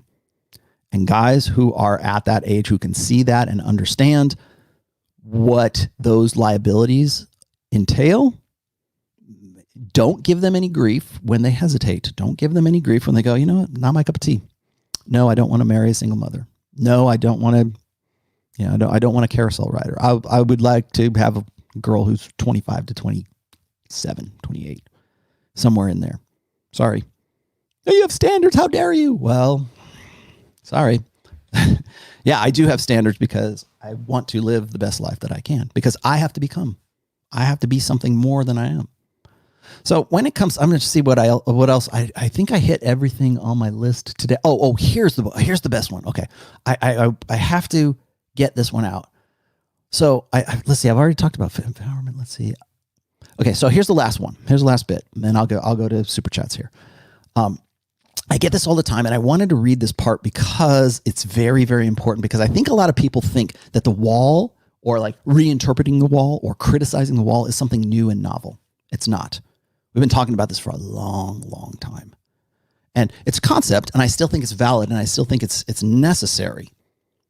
But I think that a lot of the doom pillars want to say, well, it doesn't matter. Women are always in charge. Women are always powerful. They can always have sex, and I can't. I have to always, men have to always be, please let me be a pussy beggar, right? I always have to do something. I have to be a dancing monkey. I always have to do these things. And women don't have to. It doesn't matter if they're 60 or they're 21. I can, they're always super powerful because the internet makes them super powerful, and because OnlyFans. Well, let me explain that when women are at their peak of sort of agency, their peak agency is when they are at the peak of their sexual market value scale. And men, if you maximize your potential, if you become the most you can become, or even outstrip your wildest imaginations of what you could become, it doesn't matter when the wall is. You have to understand that when you're hitting your stride, when you're finally at your prime, when you're finally in your peak sexual market value, it's vital. If you get one thing out of this show today, it is vital that you realize that is the age at which you have the most sexual selectivity. It doesn't matter if there's a 60-year-old on OnlyFans getting with a 21-year-old. It doesn't matter. It doesn't matter that the Belle Delphine is 22 or 20. How old is she? She might be older than that. Is making, literally millions of dollars on her channel, doing whatever it is that she does, turning on young nerds. And it doesn't, well, she can do anything she wants to. She's, and by order, I'm using them as extreme examples, of course. It's by order of degrees. So when you get to that point, you have the most of what women are looking for.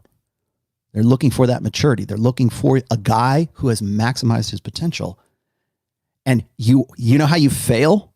You fail by not realizing that. You fail by sticking to your blue pill idealism and still having it all when you finally get into being like, I didn't post it I should, but I have a post in it's called, what is it? Epiphany Phase, Jenny Bond because there's a girl named Jenny Bond who was like 32 or 33. She wrote this article about the guy that she was with. And the guy was like 37 years old, I think, at the time she was writing this. Jenny Bond in the Epiphany Phase or something, I can't remember what it was. But she wrote this article, BAHN, Jenny Bond. And she wrote this article about the guy that she was with at that time. And he didn't want to marry her, because she was 33 and he was 37, I want to say 36 or 37. And he told her this. He said, I don't want to get married right now. I'm just hitting my stride. I'm finally where I'm at. I'm finally where I want to be. I made partner in a law firm or whatever, right? I finally have come up, to where I have some sexual selectivity. And you want to know why guys have a midlife crisis right around 38 to 40 is because guys who've already made their decisions that are going to affect the rest of their lives, they're now understanding the game, just as Jenny Bond's 36, 37-year-old boyfriend was at the time. He wasn't committed, and he knew what his options were, and he knew that he was at his peak sexual selectivity. Women don't want you to know that. They want you to make those decisions when you're 30, when you're stupid, so that you will have that 40, midlife crisis at 38 or 40 or whatever. And it's not a midlife crisis. It's an epiphany, a midlife epiphany for men. Because they realize, you want to talk about like, oh, do men hit the wall? The only time men hit the wall is when they don't live up to their potential. And the wall for a guy is, I could have done more. My life that could have been. You want to know where real regret comes from for most guys? It's my life that could have been. And for most men, at least in Western cultures, that epiphany, that understanding comes at the time of a midlife crisis. I could have done more. If I just held out, if I hadn't cashed my chips in with this girl, if I hadn't changed my major to get with that girl, if I hadn't moved to this town, if I hadn't taken that job, if I had done more, like my life that could have been, because you, according to the blue pill, according to your convictions, according to your religion, according to your social status, whatever, your social conditioning, all of that, because of that, you made these decisions instead. And now you're 38 and you go, damn, I could have done a lot more. I could have done, if I could get it, can I get a do-over? Can I undo here? Command Z. Can I do no, you don't get to do that because now you have responsibilities. Maybe you have kids. Maybe you've been married, and of course, women who have married well, and the guy who's in that position, the woman who's after the wall and realizes she's after the wall and gives up and gets fat or gets bitchy or gets whatever, that woman right there, she's looking at you like, do you love me? We're still good, right? Like that's why, or else she'll get like, oh, I can't believe you just want to relive your youthful days. That never existed because you made all those decisions that brought you to where you're at right now. That's the failure. That's your potential. Your potential could have been so much more, but you didn't listen to Rollo. I could never be with more than one woman. I could never be I'm a monogamous guy. I've got convictions. I'm doing it the right way. And you know what? Those are the guys they've got their 2 kids and they're very proud of it. And they're making necessity a virtue. And I'm sure you love your kids and I'm sure you have a great life, but you can't deny that you could have been something different, could have been something more if you'd held out a little bit longer. If you'd been like, okay, well, I'll be in a better place. I tell guys this when they're like 25 and they think that women their age have so much more power over them because women, when they're 23, prior to the wall, when they're 23, 20, whatever, and they're young and guys are throwing dollars, making it rain online, they own the show because they're at the peak of their sexual selectivity. You're going to get there if you make the most of yourself. If you do and maximize your potential, when you get to be 36, you will be in maybe not as powerful, depends on what you do. Maybe you will, but you will be in a better position to just say, I want to get with that one. I don't care if she's younger. And you will ignore the women screeching at 33 going, you need to date a girl who's age appropriate. Another social convention that women just screech about when they get to be like 34, 35, 36. How come men are so infantile? They just want girls who are 24 and 25 years old. Yeah. Just like you maximized when you were 23, 24. Now you're going to give these guys grief because they don't want to get with you at 33 because you held out too long. But they're, again, women, and I'm not saying that like women don't even consider that. It's not like they're processing this. It's just whatever the social convention has told them. So when women, and that again, something I stated in book 2, Preventive Medicine, is along the way at different stages of women's maturity, there are social conventions that are there to sort of ease the pain, to sort of justify why they're where they're at. When it comes to the feminine imperative, it is fluid. It's like an eel in the weeds, man. It's like, okay, you're a spinster. Well, it's because of these guys, or it's because of this guy. You got married to the guy who was the wrong guy. Don't worry about it. You can detonate your family. It's this constant rejiggering of the social conventions to meet the particular insecurities of women along the way of their maturity.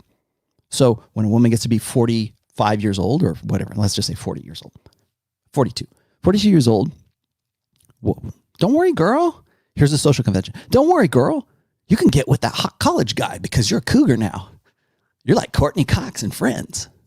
Yeah, whatever. You can get with whatever. You can go get your groove back. Stella got her groove back, right? Yeah, you can be like that. Eat, pray, love. Here's a great book. Read this. Divorce porn, right? Oh, divorce your husband and you'll live a better life. Okay.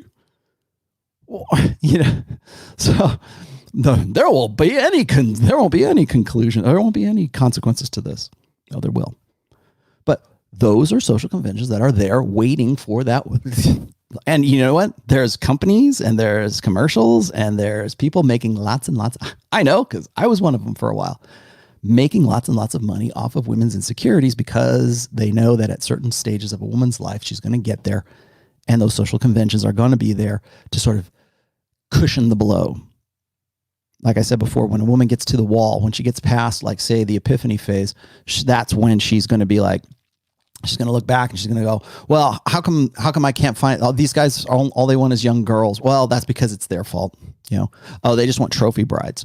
All of these guys, they were brought up in a society that were beauty standards for, so beauty is a social construct. And that, you don't hear 23-year-olds say that. They don't care because they're on top of their game.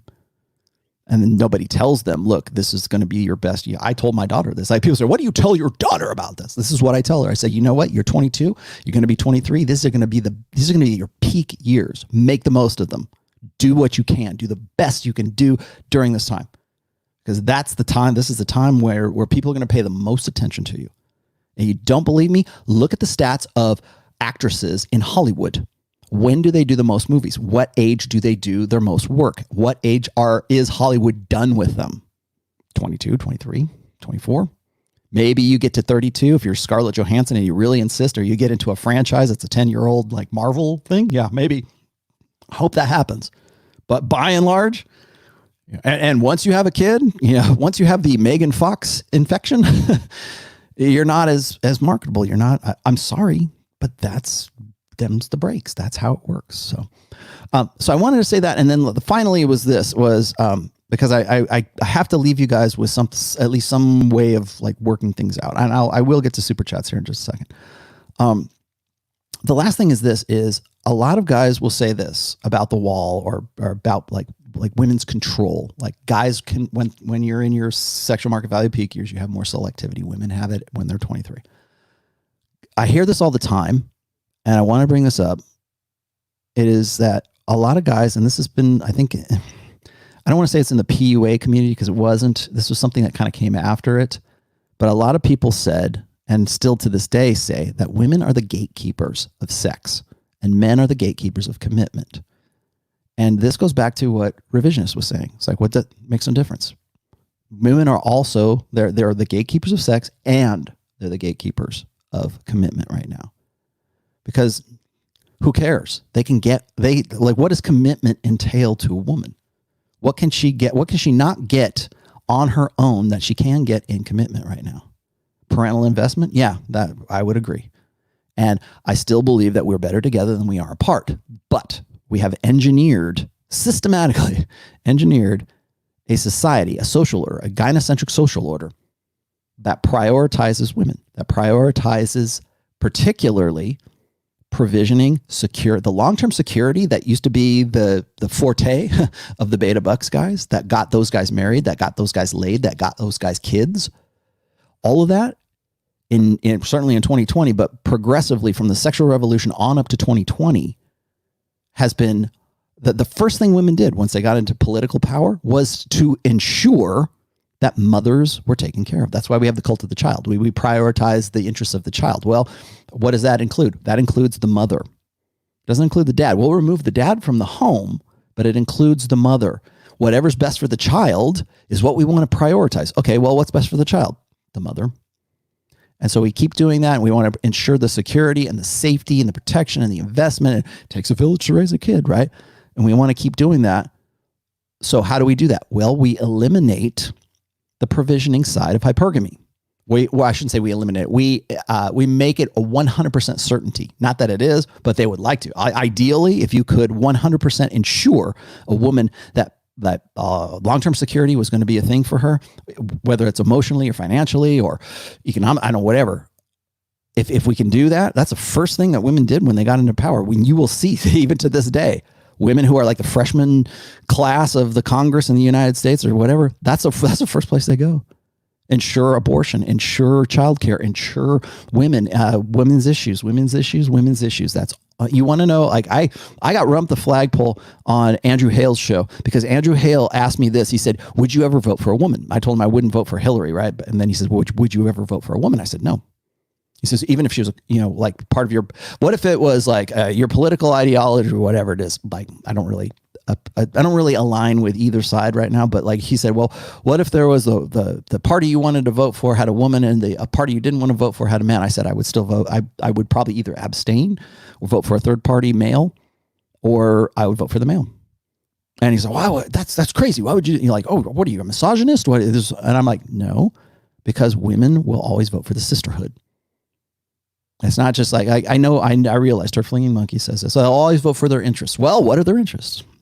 Ensuring long-term security for women, ensuring long-term security for the offspring. That's the natural hindbrain, lizard brain imperative, feminine imperative. What's best for the woman? The sisterhood uber alles. That's why I won't, because that's where it goes. And it has historically gone there. And I will not vote for a woman, period. I'll just abstain from the vote, or else I'll vote for a third party guy. And that's not because, oh, well, you're just hate women. No. I know what women will do. I know where the first thing they'll go. Even the conservative women will do exactly the same thing. Remember, everybody loved Tommy Lahren? Oh, she's such a great girl. She's a hot little, and she was a hot little number, man. She was a smoking good looking girl. And she says, well, I'm pro-choice. Okay. Yeah. Sisterhood of Morales right there. Everybody's like, yeah, she's on our side. We love her. Tradcons were just, that was their wet dream, was Tommy Lahren, until she said she was pro-choice. And you know what? Conservative women backed her up because they're coming around too, because they know that that's part of the feminine imperative. It doesn't matter what your political association is. It's masculine and feminine. All politics from here on out will be gender politics. Simple as that. And what do they ensure? They ensure the beta bucks long-term security side of hypergamy. That's the first place they go. First priority every time. It's not like, oh, how can we help guys? That's when guys come up to me, and now I'm kind of a little off topic, but this will relate to the gatekeepers thing. When guys come to me and they'll go, oh, check out Janice Diamengo, check out Karen Strawn, check out Christina Hoff Sommers, man. She's on our side. She's an anti-feminist feminist. Okay, well, okay, I get it. Maybe you have some interest in that. The thing is, in every single one of those cases, they've used the MRAs to be as a springboard for their own personal brands. Every one of them. And it's not about like maybe they had some genuine interest. I think Karen Strawn has like some sons or something like that. I mean, she just, I want a better place. I want a better world for my sons. Okay, well, maybe that's genuine. I get it. But in every case, it has always been a springboard for, like, particularly in the case of Christina Hoff Sommers. Is always we'll use this. Like, it's funny to me, like that MRAs, like the most well-known MRAs are all female. They're all female, like with the exception of maybe like Paul Elam, and I think maybe Dean Esme, but like even he's gone now. But when you think MRA, like that's why I laugh when like people say, well, the MRA, like they'll call me an MRA, or they'll call somebody who's in the sphere in MRA that I know is like a PUA or some whatever. I have no association with the MRAs, but that's all like mainstream media knows is MRA. I have to laugh because I'm like, you don't know anything about MRAs, because if you did, you would know that it's mostly represented by women right now. And why?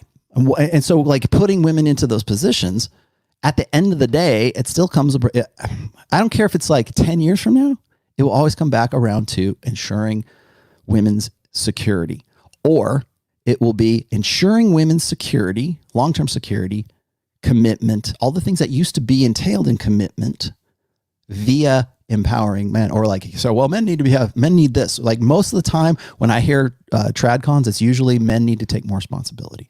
Men need to be men. We need to man up. We need more masculinity, not less masculinity, which I agree with, but they don't want to also concede any kind of authority that they have already, that women have had since the sexual revolution. They don't want to concede any of that.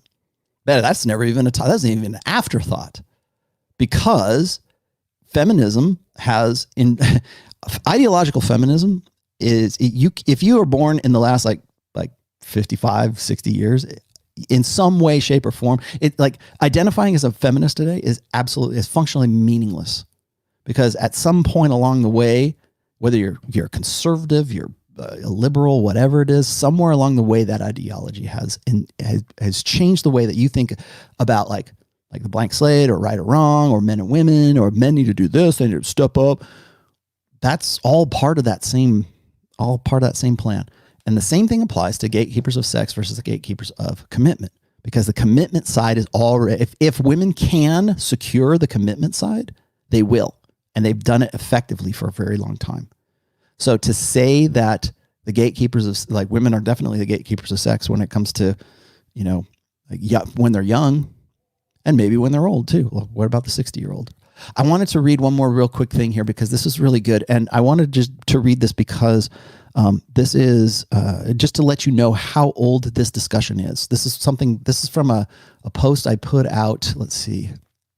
When did I put this out? It was 2016, but this is from a post. I think this is from, that was a paradox of commitment, but no, this is let's see, where was this? The gatekeepers. Here we go. This was from Roosh back in the day, like back in 2012 or 2013, I think, before he lost his mind. This is from Roosh, and he was talking about men as men being the gatekeepers of commitment. Now remember, this is 2012, 2013, so we're talking like 7 or 8 years ago. And this is what he said. I'm going to leave you with this. This will be what I end on here today. He says, a popular manosphere saying is that women are gatekeepers to sex and men are gatekeepers to commitment. I wish this was an absolute truth, but it's not. As a collective, women are often gatekeepers to both sex and commitment. Most men reading right now can surely attest to their failed attempts to secure commitment from women they slept with, and if you poll the entire population of men, you may find they are the initiators of monogamous relationships more often than women are. It only makes sense for this to be true. It is way more damaging for a man to have his woman sleep with another man, paternity, right, and get cuckolded than the other way around. So there's a kind of like a biological element to this. The 0.5%, the 0.5% of the population who are skilled players and have more say with commitment don't put a dent in this common reality. As a sex, men have very little say in determining the relationship dynamic, determining it.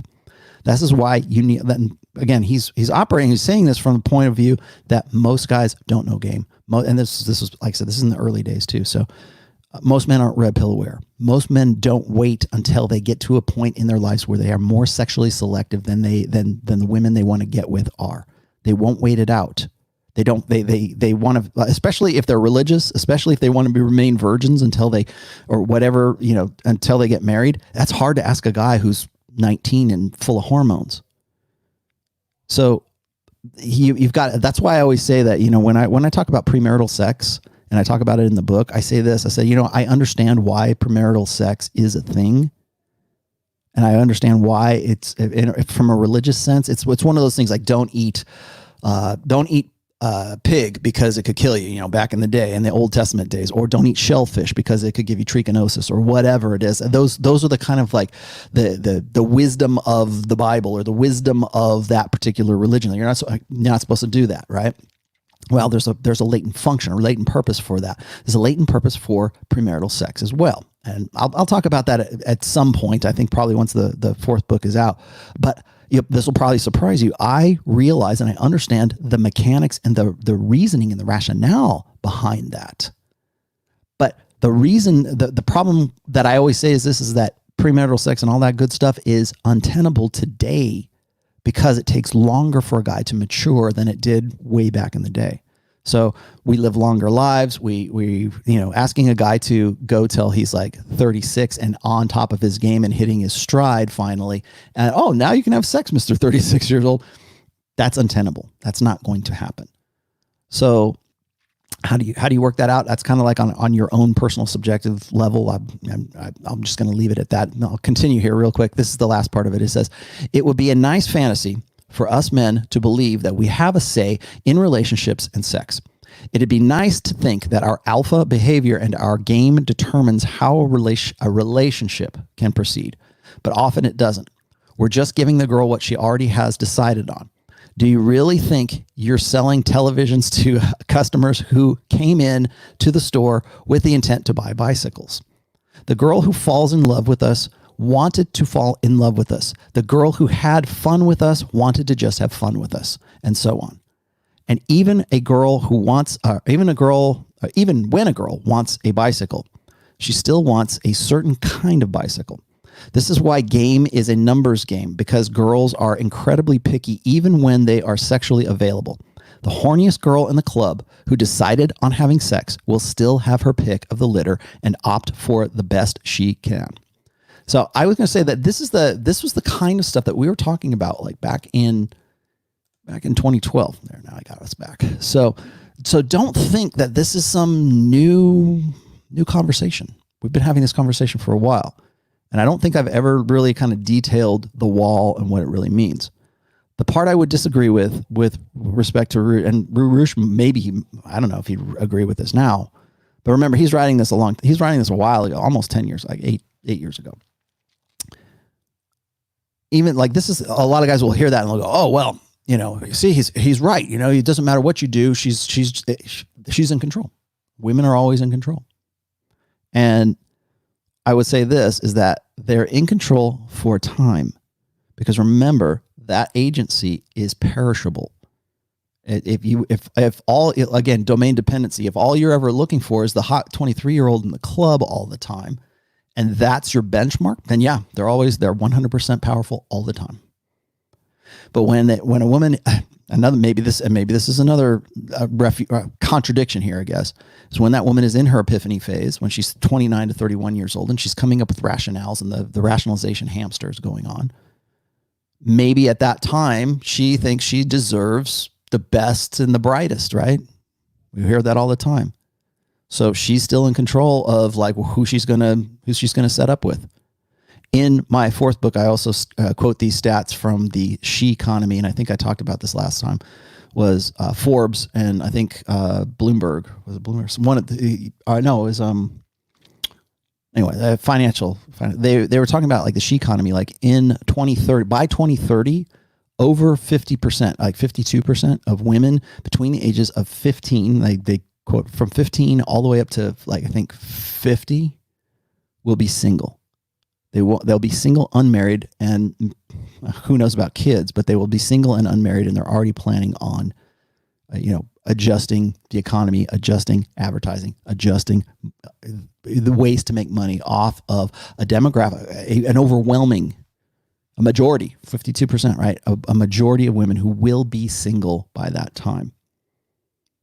Well, why would they be that? Because they don't need that guy anymore. They don't need the provider anymore. They don't need the commitment guy anymore. They want the guy who's hot and fun. But that's not always the case, right? There's still, like, here's what gets me is, and I've said this before, is that I realize I'm kind of going a little long here, but like when I talk about security, when we talk about the long-term security aspects of hypergamy, that has a lot to do with more than just finances. There's also an emotional connection that goes along with that. There's a protection connection. You want to know what evolutionarily speaking, why do women want to get with the guy who's taller than them, the guy who's more muscular than them, the guy who's like my equal, right? The guy who's more, physically imposing. Why are they looking for that guy who makes more money than them? Because it's not just, Well, I need him to pay for my lavish lifestyle or help me out with these kids that I had. It's not just that. I think there's an elementary, like, evolutionary need for a guy to be that dude, to be able to fight, to be able to be violent on demand, to be able to protect the kids and protect her. There's an emotional element that goes along with that. And that's why when women get to be 40, 45, 50, one of the reasons why they dump their husbands, their beta husbands, is because they've got all of the provisioning, they've got all the finance stuff, they've got all the security that they want, but they don't. Guys will say, well, they just want to get with a hot guy, and they probably do. They want to play cougar for a little while, but eventually they want to get back to some kind of security, but a better security than they had with the guy that they were with. So put that in your cap. All right, let's back up again. Thank you. Gosh, you guys are killing me, man. Thank you. Oh, I see Giuseppe DeFria wants to say something today too, so we'll get to that today. Let me see, what else do I have here? Oh man, sorry. You guys got away from me. I did that on purpose, guys. I'm sorry. I wanted to make sure that I got to everything, and then get to you at the end of this. AI says women hit the wall once they figure out they can't get what they want anymore, and people aren't as nice to them as they were before, i.e. reality. Okay, why is that? Because they're decaying. Their sexual market value is decaying. They're the thing that we judge women on. I think what's funny is another one of those great social conventions that gets thrown out all the time is men objectify women.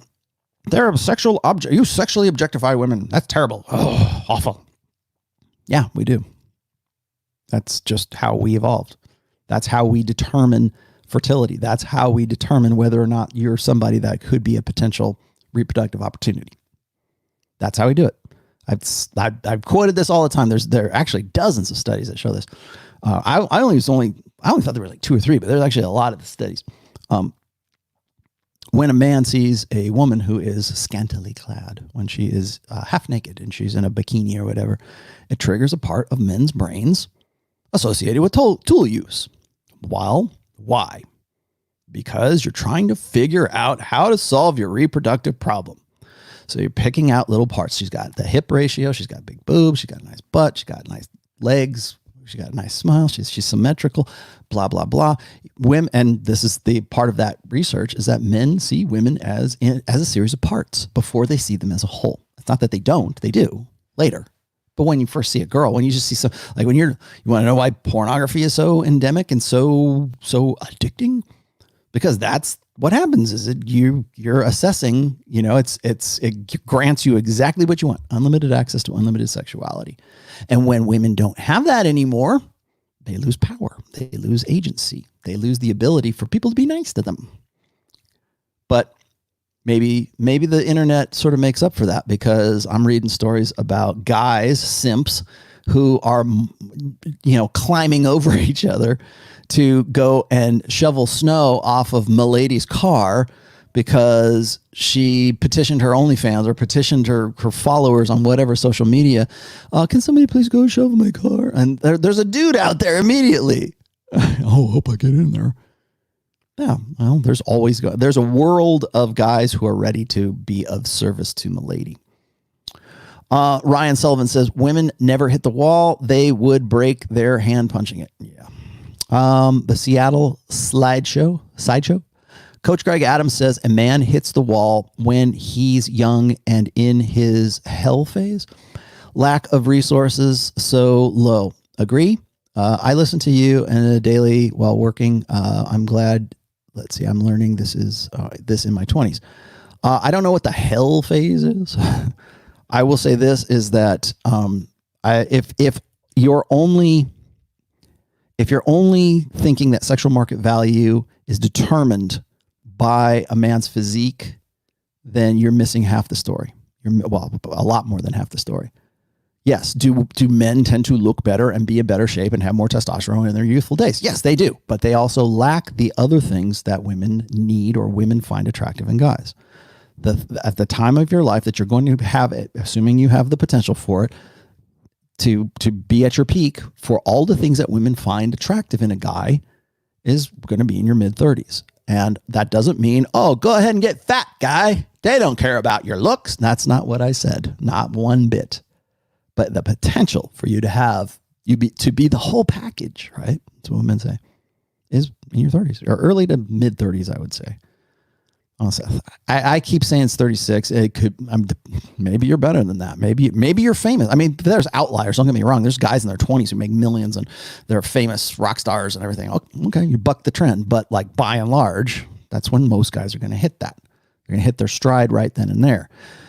That's another thing. I didn't say this, earlier, this whole Greg Adams thing says me reminded me of this. Is that when I presented the sexual market value graph, the peak for a woman at 23 and the peak for the guy at like 35, 36, 37, right there.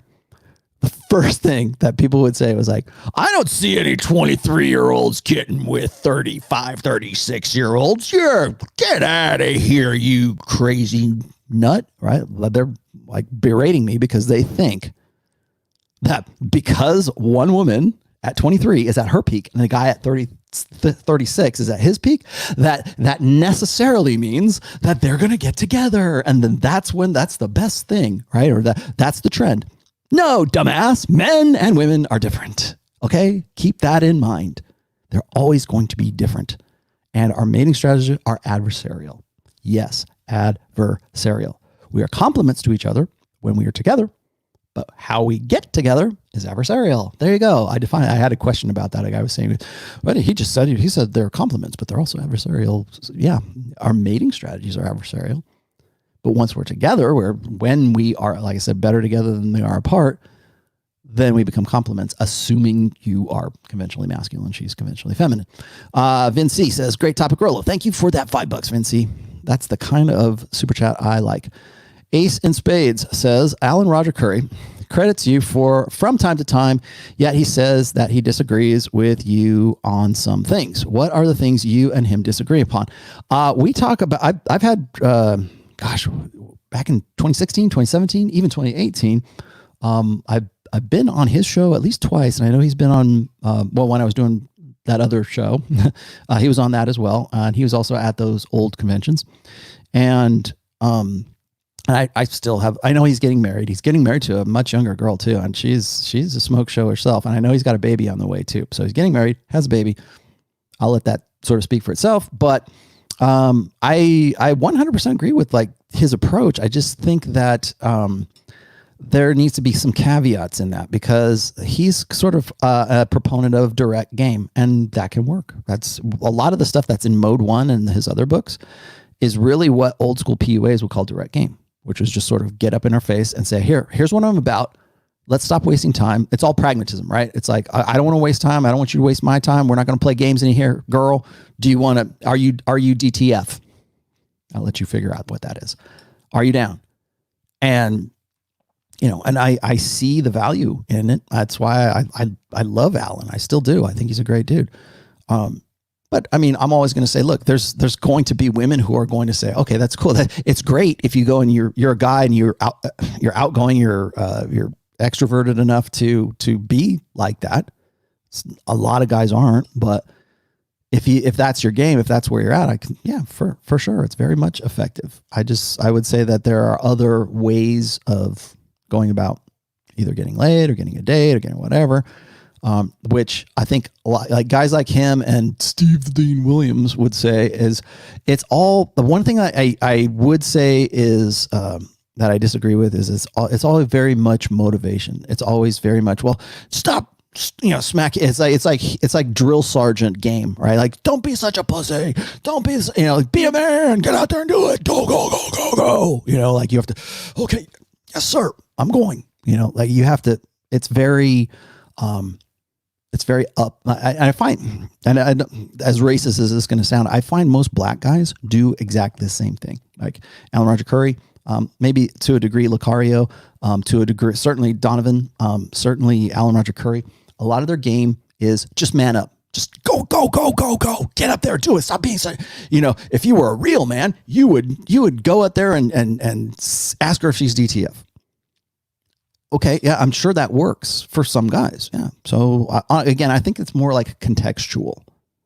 So a lot of that motivation to sort of amp you up kind of stuff is in some ways I think it covers a lack of understanding, but in other ways, guys need that. They need to get whacked upside the head. If you go and you look at the, like I said, the Dutch documentary that I did with VPro, there's a group of guys. I want to say it's in Germany because they were speaking German or it was Dutch. There's a group of guys who get together in a cabin or something like that, and they would have a guy like they never had any like discipline. They never had any like father that like sort of kicked them in the ass, right, and motivated them. They never had a father like that, and so their whole get together was, they were sitting around there. It was like the fraternity of brotherhood or whatever it is. But it was also very motivational. It was always, and really one of the strengths I think that RSD had back in the day was it was very much motivational. It was in your face.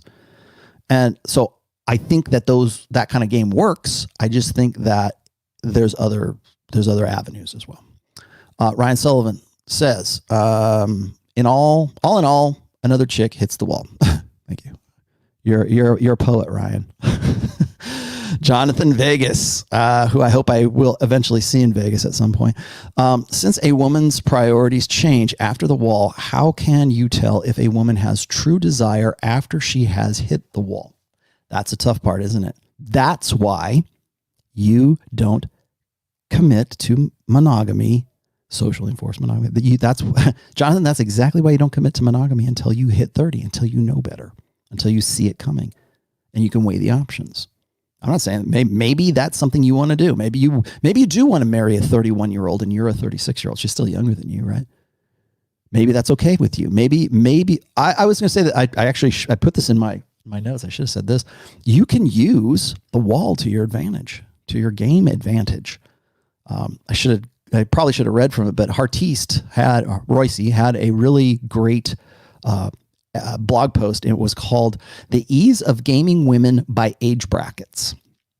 And one of the most difficult ages to game women is actually during the Epiphany phase. It's easier to game 18 to 24-year-olds than it is to game women who are like 30, was it 29 to 32 or 33, I think was the age bracket. He actually called that like one of the most difficult ages at which to do so, because women's priorities are different and the demands and the entitlement are different at that age. So what happens is if you're savvy, right? If you understand women's nature, if you read book 2, the Rational Male Preventive Medicine, I go into this in that book. You can use women's prioritization. You can use their journey of self-discovery. You can use if you're smart enough and you have the patience, and this is something you really want to do. In fact, I would encourage you to do this, particularly since you are probably, if you're in your 30s and you see women at this age, and maybe you want to sleep with them, but you don't want to get with them. Understand the social conventions that are going on them, and understand. I tell the guys this is if you are like between the ages of say like 30 and 34, watch out. At no other age in your life as a guy is it more important for you to understand game, understand red pill awareness, understand what women's priorities are, and understand why they suddenly find you so irresistible. I have actually answered I did this in a few essays actually, guys who were talking about like how they were just bewildered because they're 28, they're 30, they're whatever, and now all the girls that they knew for close to 10 years, suddenly they come back around when they're 30 years old. You're the perfect guy. I can't believe, I'm done with those jerks. I learned my lesson. Hey, you want to get coffee?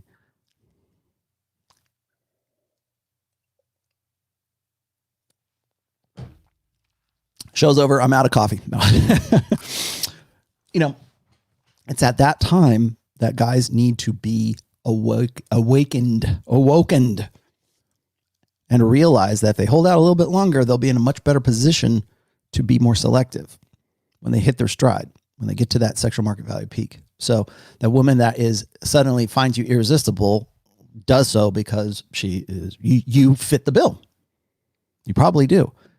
And if you're a 36-year-old guy and some 31 or 32-year-old woman like is blowing up your IMs, right? You're blowing up your texts, whatever, DMs, whatever. Use that information. Go read preventive medicine, because that's practically all I talk about in there. Use that information to your advantage. If you just want to get laid, be that fantasy. Be the guy. Oh, well, if I do this and I do that and I do. As long as it's in your frame, as long as you're the one you realize, amuse mastery, right? As long you're the older guy that she is looking for, 3 to 7 years older, and she's probably hoping that you're going to fit the bill. Hopefully she's not a single mother. Like guys will say, well, you shouldn't date single mothers. Yeah, you shouldn't. But then there's other guys who will say, well, you can go bang single mothers, but you shouldn't like catch feelings or stick around. Okay, but at the end, once you're done and you've had your fun, sometimes they stick around. Sometimes they don't want to, how could you use me? Well, how could you use those guys when you were 23? Same way, right? I think what's funny is like when a woman is 23, like at her peak sexual market value, we have a more, I think socially, because we live in a gynocentric social order, I think we're easier to forgive women at 23 for being manipulative and for like selling jars of pee for $39.99. Like, well, it's just me it's my youthful indiscretions making millions off my bathwater. But I love you. You're 31. You're great. Well, we'll forgive that. We'll go, okay, well, that manipulation is okay. But if a 36-year-old guy just wants to bang a single mother, just wants to get with her and have a good time and be, sort of be casual about the whole thing, that guy is an asshat. That guy is evil. That guy, he's not doing anything different than the 23-year-old did when she was at her peak. But we expect something different from the guy. We expect him to live up to female correct, like social expectations. Wait, you're 36. You shouldn't be doing that. You should be planning for No, I'm at the top of my game. I'm at the top of my sexual selectivity, and I'm going to do it. And I'm going to use it. I'm going to enjoy it, and I'm going to select the best girl for me. I'll do what I want to do. Thank you, moralist. Bye-bye. Let's see. Eleanor Rigby. I should have that sound. Gotcha, bitch. I should have that sound, a sound drop for Eleanor Rigby for this one. Nature has designed it so that both genders hit the wall around the time that fertility declines. For women, it's 35 to 40. You are 100% wrong. For men, it's around 60. Yeah, except for then you got a guy like Mick Jagger who's fathering children at 74 with his 35-year-old wife, I think. So, I mean, again, apex fallacy.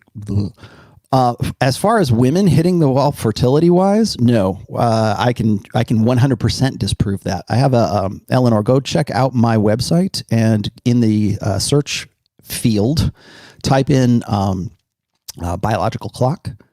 And I've got a post called The Myth of the Biological Clock. And what was the other one? Oh, and then I also have The Myth of Sexual Peak for Women. That's another one. Oh, gosh, I didn't even talk about that. Sexual peak was really great. Actually, I can't claim 100% responsibility for the myth of sexual peak because I got that off the old Spearhead site. But the myth of sexual peak is the idea. The idea, and of course, this is all done by like female psychologists, right? Well, men hit their sexual peak at 18. Like that's when they're young, dumb, and full of you know what, right? And for women, we hit our sexual peak when we're 40. We're finally comfortable in our own skins. No, you hit your sexual peak when you are 23, 22, because that's your fertility peak. That's when right around there, actually I should peg it a little bit before that, but right around 21 to 24 for women is their fertility window peak. That's the years, those are the ages that women will have the easiest time getting pregnant, conceiving, carrying the baby to term, delivering it successfully, and not having anything but and less worry about like birth defects. That's when. And that's the way it used to be until we started pushing it further and further out so women could live like guys. No, 35 and 40 for women is way late. Way, way late. Even 30, 32 is late. The percentage chance of a woman conceiving and then carrying a baby to a successful term after 30, like just drops like a rock. And I can show you the studies. If you just go to that essay, you'll see that. And you know what? When women see that, when they realize that, how come nobody told me this? They get really upset that it's harder for them to have a baby when they're 32. That's why all this crap about, we're going to freeze my eggs. Yeah, you can freeze the eggs. You can even inseminate them artificially. But if you're 45, you're probably not going to carry that kid to term, because things happen to your body as well. So that's just the biological realities. So your fertility peak for women is certainly your mid-20s, not your mid-30s, not your late 30s to 40. Again, in fact, that's dangerous information. Vince C says, love the SMV graphic. Graphic, thanks. Seattle Sideshow, again, says, is money required for a woman's love after the epiphany phase? It can be. Depends on what her priorities are and is it like financial security? Is it benefit for the kids she already has? That's contextual. Remember, money doesn't get you laid. I mean, it can. I mean, you could buy it transactionally. You can have transactional sex. Of course, you can get laid. You can buy sex, but it's not something that is a prerequisite. Let's just say you could be a poor guy and still have a lot of other things going, like play to your strengths kind of thing, and you can still get laid. But of money, looks, and game, I would say of those three, if you're gonna, like, I usually say affluence, because affluence is money and status, because money is usually associated with status. Of those three, I'm not saying money's not important. It is, but it is the least important of those three. Let's see. Christopher Baker. Redman is voting Joe Jorgensen for president. I have no idea who that dude is. Thrill Seeker says, exactly. That's right, Rollo. That's right. TRP gave me hope when I was headed to a very dark place. People talk trash about TRP is saving lives, wisdom in a world of lies. Yes. Pisco, I think I talked about you already. He said, hey, do you have any merch? I'm working on it. You know what? Here's the thing. If you want merch and you got this far in the live stream, because we're at 216 right now, put it in the commentary and say, I want merch. And then I'll take a poll, see how many people want merch. I'm considering it. I got an idea for something. I'm a graphic designer. I'm an artist by trade. So I got no excuse not to. I don't know. I just to doing what I do. Like, I sell books, right? I sell ideas. I sell the red pill, right? I want to give you guys actionable, realizable information. I want to wake you guys up. I want to educate. But if you want a coffee cup with my name on it, I'll be happy to give it to you. TB88 says, Facebook and IG have been around long enough to be a visual history of declining SMV. Yes. Whoo, man. This is only a $5 super, but man, this is a good one, because I actually, back in the day, I actually had a conversation with Royce. One of my first conversations with Royce was about how Facebook would and is a visual history of, like, the people that you used to know. I have never been to any of my high school reunions, and it's not that I just don't care. You know, I don't care about catching up, but I don't have to, because all the same guys that I knew, and all the same girls that I knew, even ex-girlfriends, even whatever, they're all on there too, and they come hunting me down. I wrote a post about this called "Old Flame, New Game," and it's how, like, and this is it. This is really interesting too. I should probably put this in the book. How, since the rise of the internet, and certainly since social media, which, like, when Facebook came out in 06, something like that. Since then, and really even before that, because people will scan pictures and put them in too, we can now compare and see women's sexual strategy live in real time. We can see the decisions that they've made. We can go back through. We can look at their Instagram. We can look at their Facebook, whatever, and see what they're thinking. If we want to take the time to actually, check their tweets, check their Facebook posts. I think sometime in the future, we're going to have something that's even more detailed. I don't know how that's going to work, but in the future, we'll have something that's more detailed. Maybe it'll just all be video, right? We'll just be seeing things through people's eyes. Who knows? But yeah, you're right, 100% right, and that's one of the best things. I know people hate Mark Zuckerberg, but the best thing he ever gave to the red pill was the ability to make a comparison of women in 2000. Well, actually, even before that, like the girls that you used to know in high school. Like I'm Gen X, right? The girls you used to know in the 80s and the 90s. Now you can see them in their 50s, and you go, okay, I'm Rollo Tomassi. I'm going to write about that. I'm going to talk about that. I use that as resource material all the time, as the ability to go back in time and say, okay, when this girl was 18, when this girl was, like I said, I talk about the Epiphany Phase. I talk about, the wall, all of that. You can track that. You think, if you think I'm full of BS, I'm all ears. Please tell me. But before you do, go look at your Facebook feed and see where, I don't know how old you are, but see how the progression goes. You will see predictability. You will see the patterns that I talk about all the time. Chia Pet Unicorn. That is a badass name. Chia Pet Unicorn says, put the SMV graph on a mugger shirt. I should. Chad Worthington and his dog Spot. Ladies, enjoy it while you can. The wall is relentless, unforgiving, and undefeated. Yes, you will hit the wall at some point. Now, some sooner, some later. Women who, if you're a woman and you're watching this, I know Eleanor Rigby was on. If you're a woman and you're watching this is for you too. To wake up to, I'm trying to wake guys up too. I'm trying to wake you up as well, ladies. I did the same thing with my daughter. I told her, I said, you're in your peak years right now. Make the most of it. I don't see. Here's the thing. It's like when guys say, well, these girls on OnlyFans, they can do anything they want. They can have any guy they want. They just go down to the local bar and spread their legs, and any guy will just, but look at all the guys. They're all, I'm powerless. Ah. Well, yeah, but that doesn't last forever. For the majority of women, it doesn't last forever. Oh, God, I don't know if I want to tell this story. Let's just say there was, back in the late 80s, back when I was in my rock star 20s, back in the late 80s, there was a girl that I knew hello,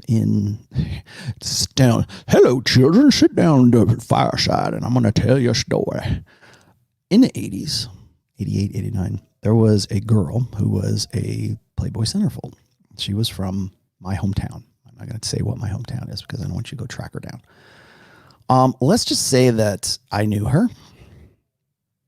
And she was gorgeous, absolutely gorgeous. I think she was about a year younger than me, 2 years younger than me, something like that. And she was absolutely stunning. And she was a Playboy centerfold, Playboy playmate. And let's just say I knew her. And later on,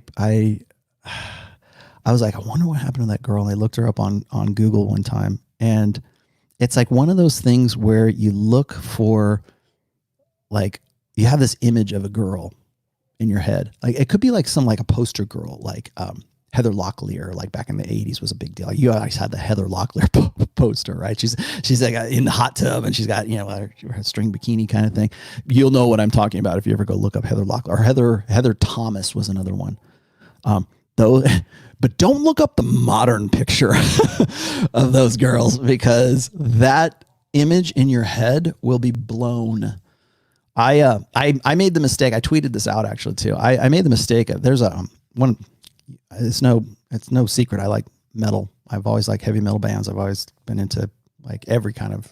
I like a lot of people kind of misunderstand me. I like a lot of different music. I play metal because that's my choice. That's what I am best at, and I think I have the most passion for.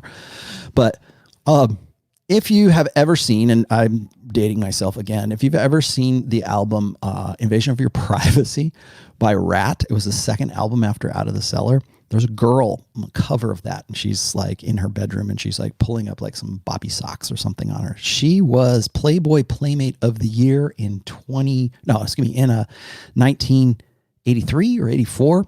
And I think she knew like Stephen Pearcy was the lead singer of the band. And so she made the cover. And if you look up, I forget her name, but you can go just look. She's very famous. She was a Playboy Playmate of the Year of 83 or 84. Gorgeous, stunning.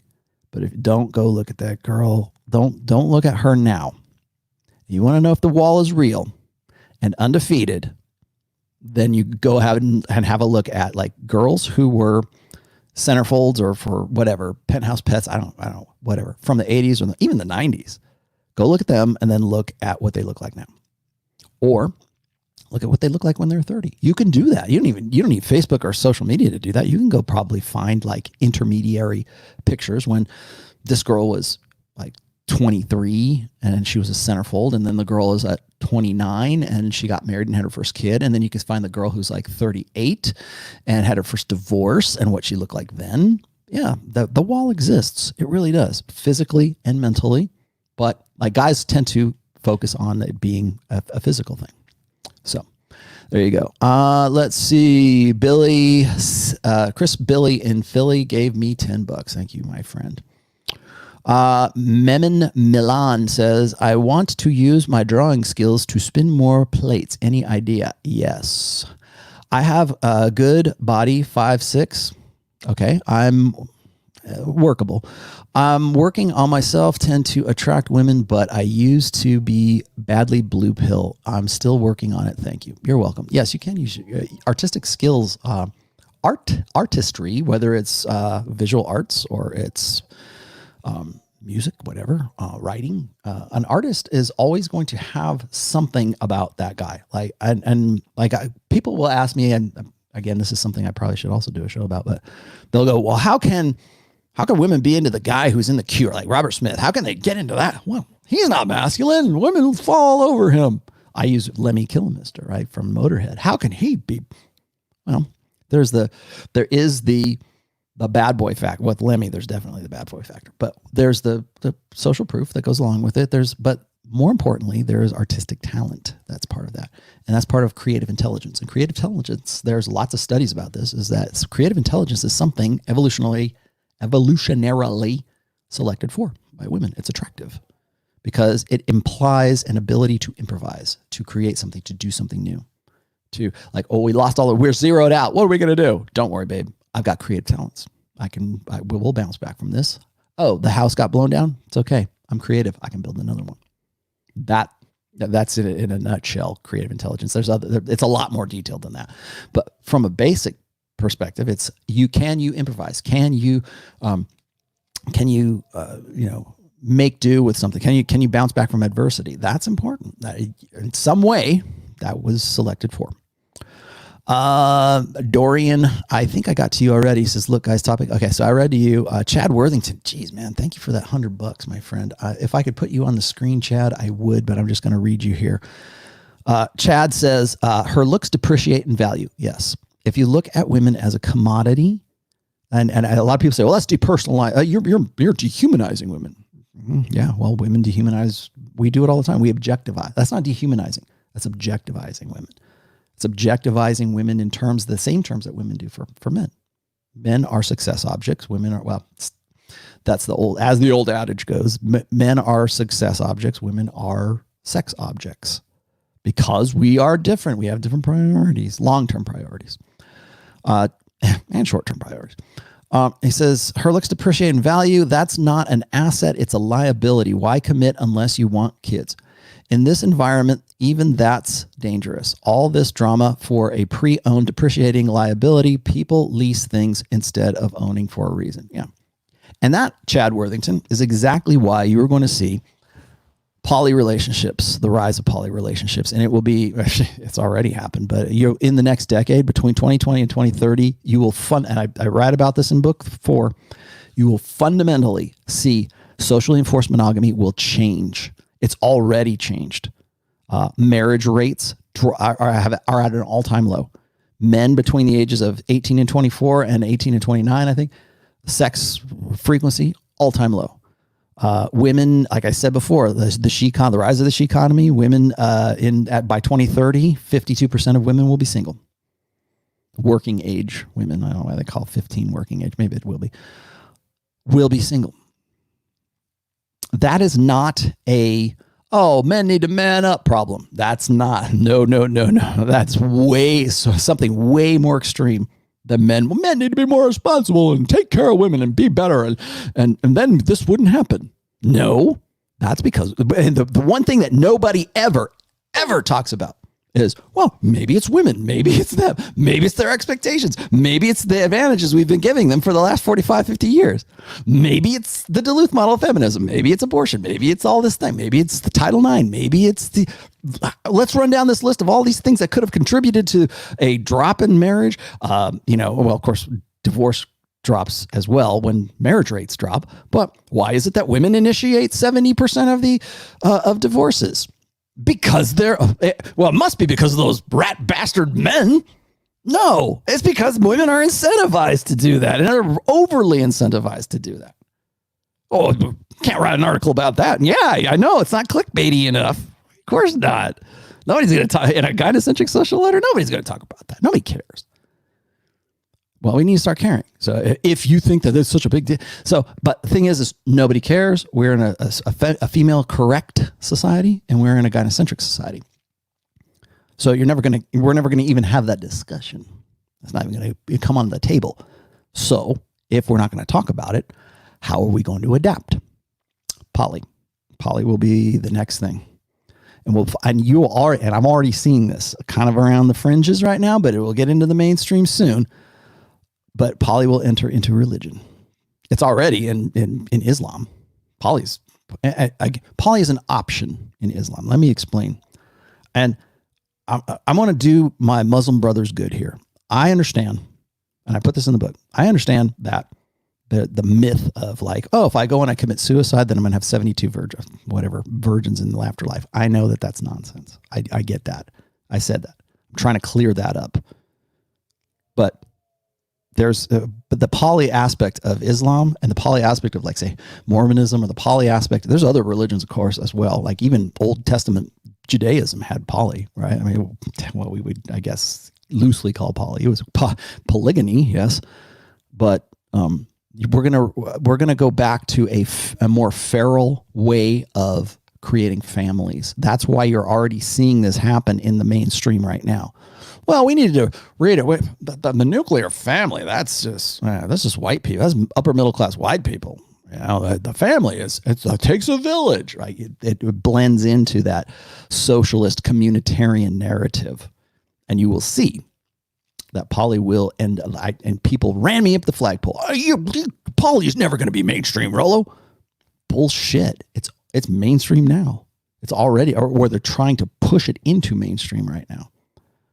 So all that stuff, all the society and all the great things that we built because we had social enforced monogamy, that'll be gone. Let's see. So, and as a result, like you were saying, her looks depreciate. Who wants to commit to something like that? Marriage is dangerous.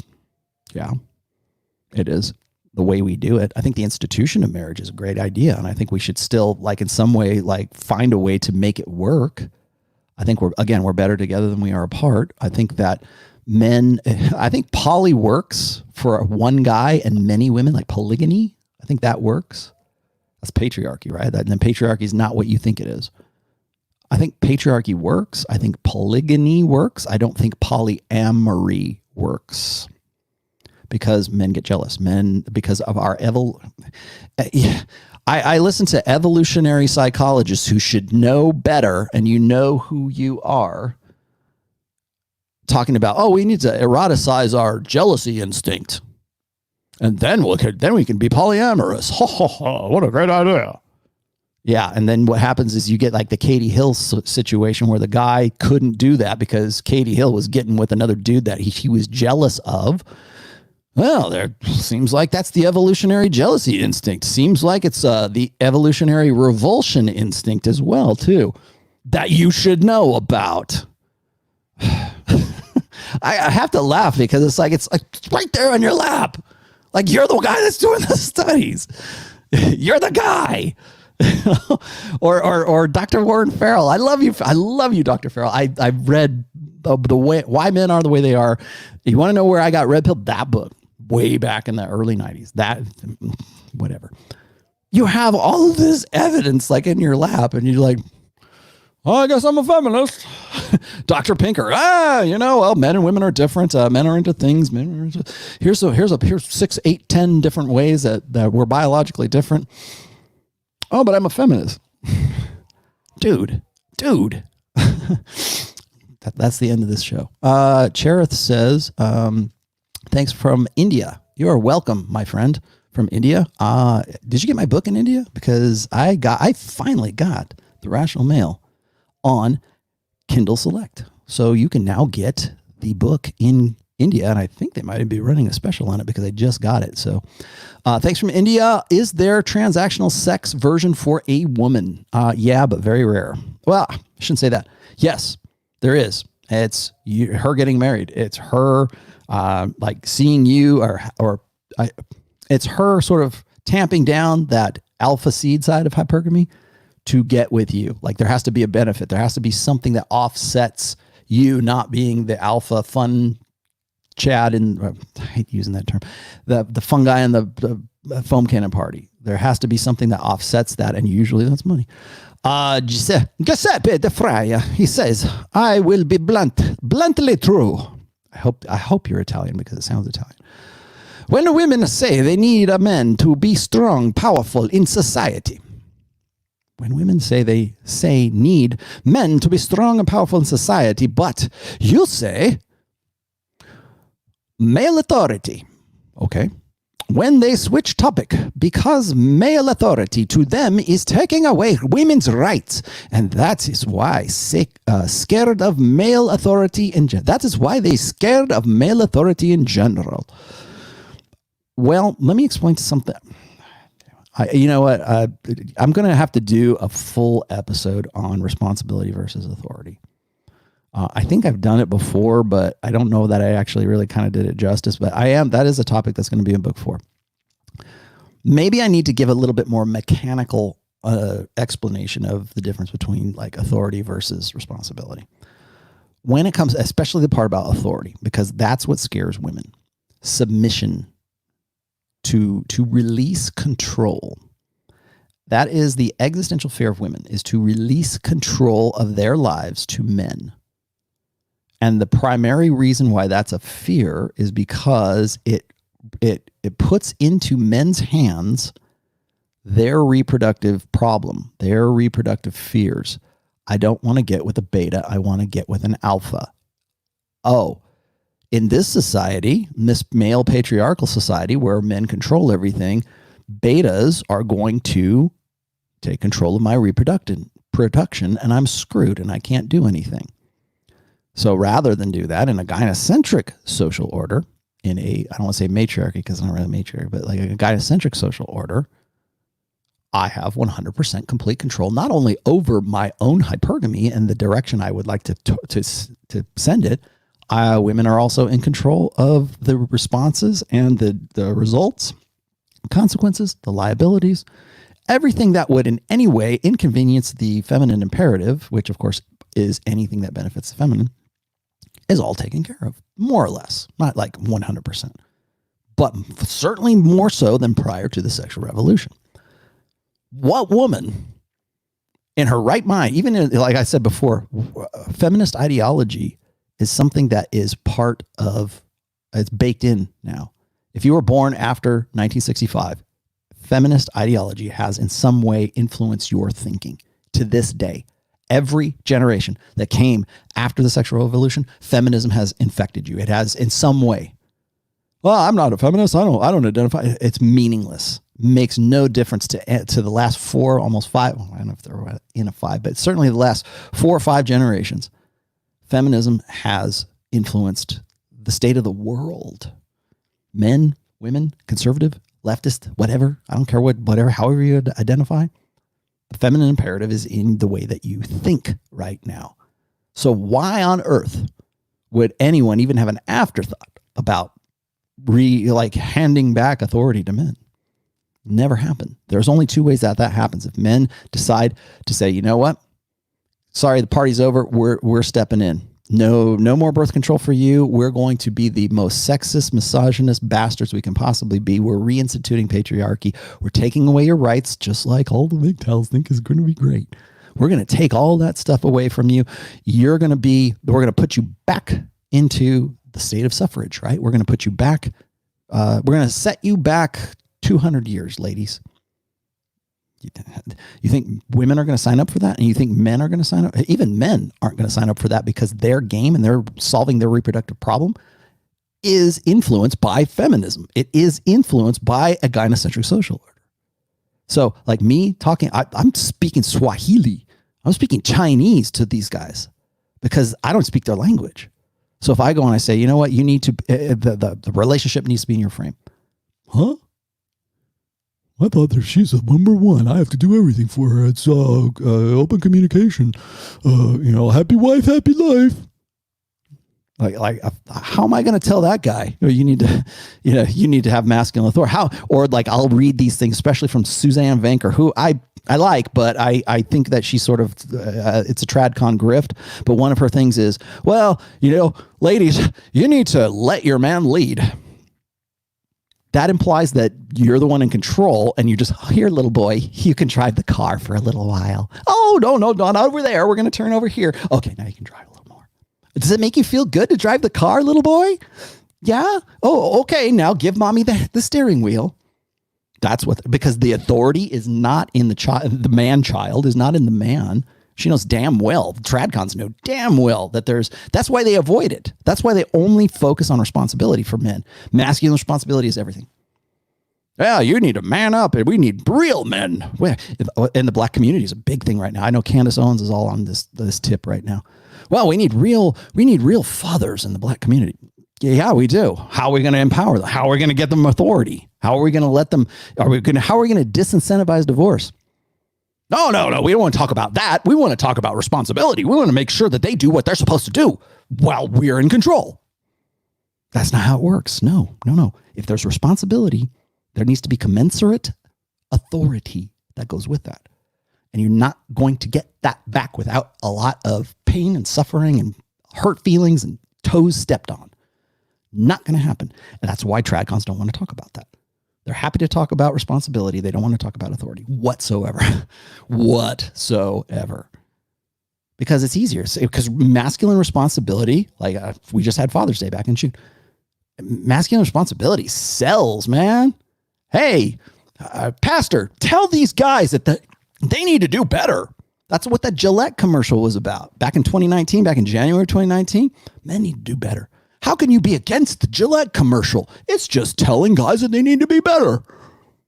No, it's representative of pandering to men. It's representative of encouraging this narrative of responsibility for men, but it is not giving them any authority.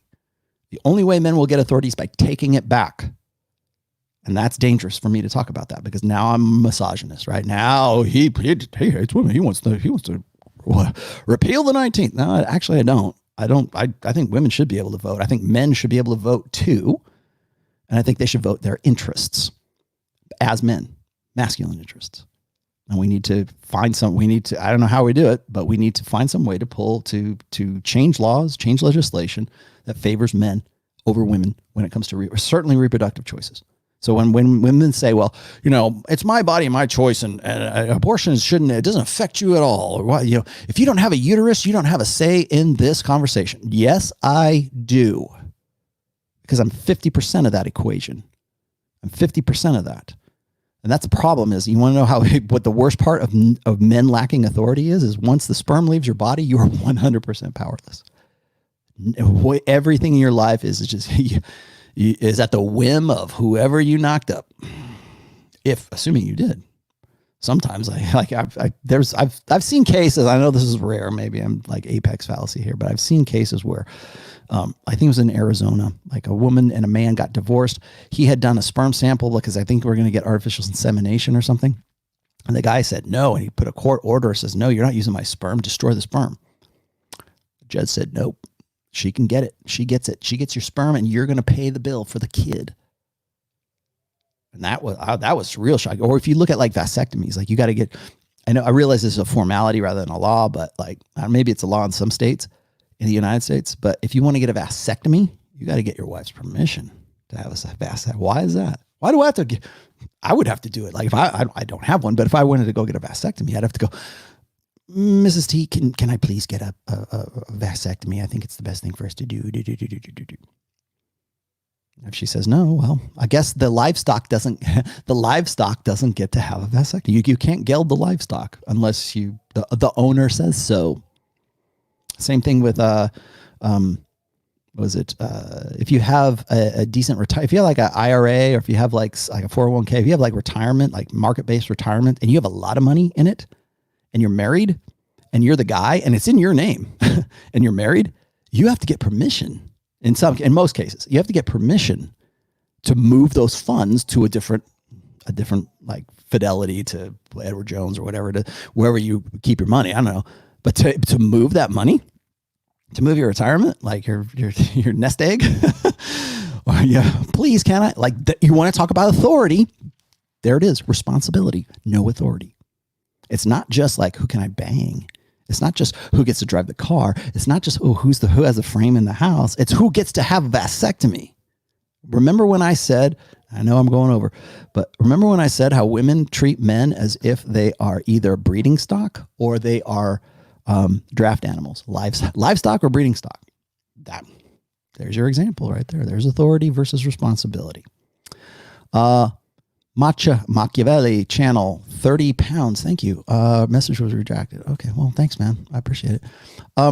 Sam Whiskey says, hey, Rollo, it's funny how when an old actress dies, they show her young photos on TV, because that's when she's at the height of her power. Here we go. Machiavelli channel says, hi, Rollo. I have an YouTube channel for men in Brazil. It would be an honor to interview you. I can speak English. Okay. Was it Machiavelli? Hit me up on email. You can find it in all my contact information is in the description. I'd be happy to oblige. Sam Whiskey says, back in the early 60s, women used to go to college to find a husband. Yes, it was called the MRS degree.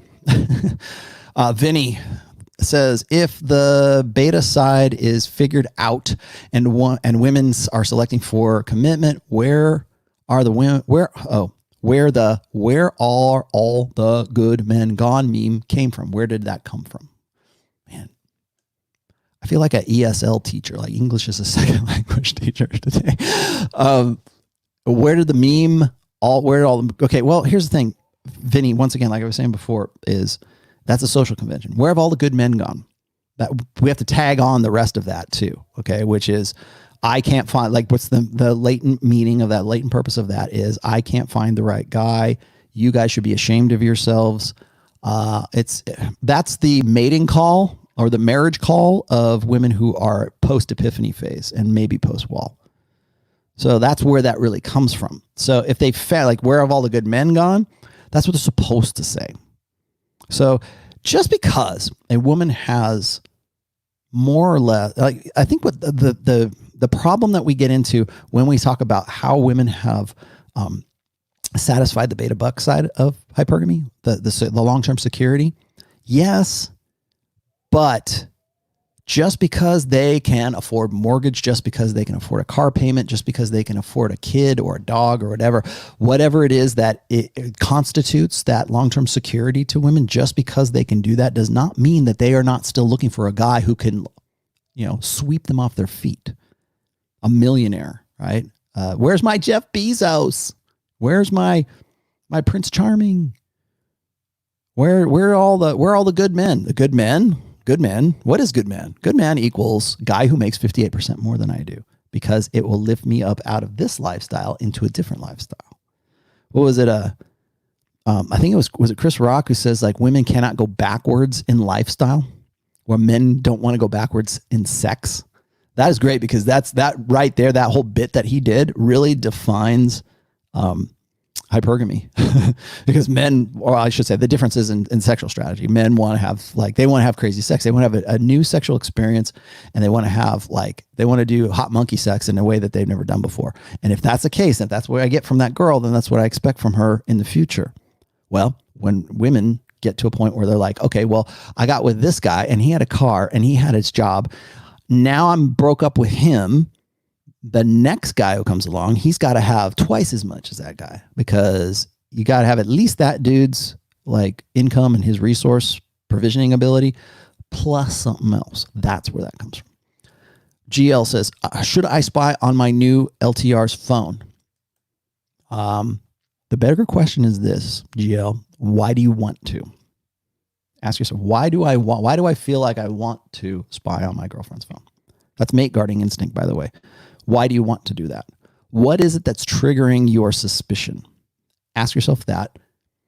I'm sort of mixed minds about this because I know Donovan will say, well, hand me your phone. If you want to be my girlfriend, hand me your phone. If you want to be direct, then do that. I wouldn't spy on it. I would say, are we in an LTR? Is this what are we good? Yeah. Give me your phone. Unlock your phone. That's the Donovan Sharp test. Unlock your phone. Okay. Yeah. Well, if she does, like, if she's a ride or die girl, go ahead. Garth Connell says, great show as always. Thank you, Garth. That's the kind of super chat I like. The Black Sheep says, thanks for another great show. Can you, Black Sheep, make a show about the mini Epiphany Phase in their 40s? Yeah, I should, because that's what happens later on. Yeah. Yes. The answer is yes. Let's see, chat. Chia Pet Unicorn says, put the SMV graph up. I got to that. Dorian Joyner says, how can we be more covert when we're in social groups? I just turned 30.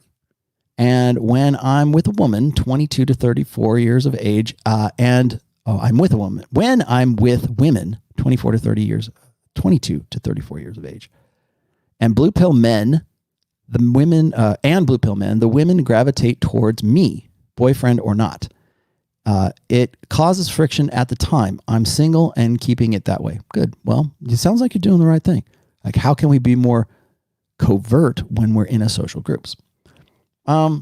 It's learning the language. It's learning women's covert language. And you want to know where I sort of differ with, somebody was asking me before about Alan Roger Curry.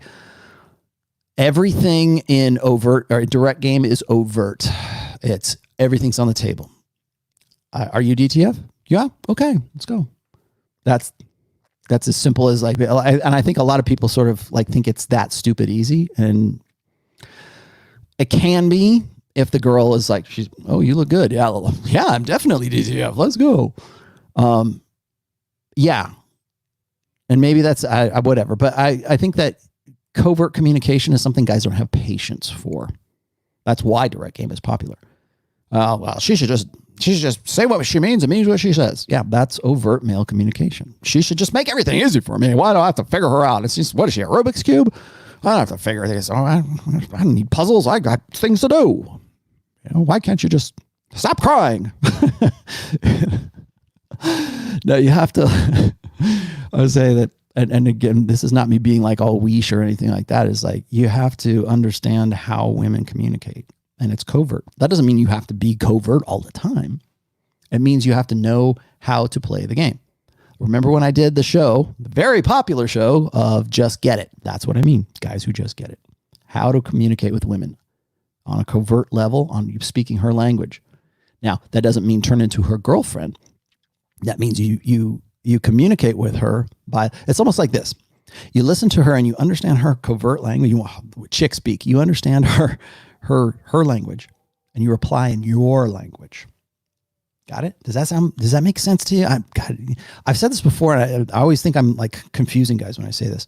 When you are learning how women communicate, it's important to not communicate in that way. You understand it. It's like listening to, it's like, okay, if a person's speaking Spanish and you understood what they said and you speak, and then you answer them in English. That's what I'm talking about. Like, she's speaking in chick language. She's speaking in womanese, right? She's subtle. She's, nuanced. She's like, basically when women are doing that, like when it's a shit test or it's whatever, when a woman is doing that, it's, do you get it? And then you get it, not by going, oh yeah, let's hang out and paint our nails. That you don't reduce yourself to a girlfriend. You listen to her in chick speak and you answer her in dude speak. I guess that's what dude speak. This is the dude speak episode. That's what I'm talking about. Truth Seeker says, how do I get a signed copy of all 3 Rational Male books? You come to Las Vegas on October 2nd through the 4th. And you go to the Rule Zero Live convention, which has been rescheduled for that weekend, which is also the same weekend for the Electric Daisy Festival, which if you're into rave music, which I am not a big fan of, I like trance, but I don't know about that. Then you will very much enjoy it, and I will be happy to sign all 3, and it won't cost you a dime. Other than that, I can only like send you some books. I realize Doman asked me about getting a signed copy. I will give you one, dude. Sam Whiskey says, Rollo, have you seen the movie American Gigolo? No, I have not. Stinger says, great work, Rorty. You do great impressions. I am the Jay Leno of the Red Pill. Come back, guys. No. Anyways, all right. I have gone way over my time. I mean, you know, like every time I do, especially my Sunday shows, I think it's because I have more time these days, but I always go over. Don't give me any more super chats. I'm not going to answer more super chats. Sorry. Pat Campbell will be in the EDC. I don't think so, but that would be awesome. I love Pat. I wish Pat would come back on. I really want him back on. I do. So let's see. What else do I have going on? Wednesday, again, same Rollo time, same Rollo channel. Again, I'm working on getting an interview with Deepika. I think I might be able to do it Wednesday, but it might have to be on a special day because of the time difference. Rule Zero, again, Saturday next week. And just wanted to let you know that now that we're in July, I will start. You'll see this on my Twitter stream, and you'll see this on my blog. I'm going to start putting out the new collateral for Rule Zero Live in Vegas, which I just announced a little while ago, which you already knew. So look for that. It'll have all of the new speakers, and you'll get all the details for that. I'm holding out for the guys who are already on, like guys in Rule Zero. We're already holding off a little bit so the new guys can sell some tickets. So go buy from them. They will be $9.99. They won't. I doubt they will go up in price because they'll probably all be sold out by the time we get past into August or whatever. Vegas is fun. Vegas is safe. Vegas has one of the best police forces on planet Earth. I mean, yeah, it's Vegas, but I would think that by the time we get to October, I hope I'm not going to regret saying this. I think that by the time we get to October, Vegas will be a good spot for us to do what we want to do. So with that said, I hope you guys have enjoyed this show. I hope you guys, am I ever going to go to, what did you say? Can we ever explain? Vienna, Austria? Possibly, actually. Once book 4 is in the wild, I do plan on making book tours. And part of that I wanted to do actually in Europe. And I want to go to Kenya, Nigeria, and Ghana. Because I have a lot of fans in those countries for some reason. They're saying, I guess Kenya, needs the red pill. We need MZ Tomassi in Kenya. So that's another place I'd like to go. So anyways, yes, okay. I have to put that up there too, just so we say we said it when we said it. All right, guys, thank you very much. And I will see you guys on Wednesday. And that's my story. I'm sticking with it. Bye-bye, guys.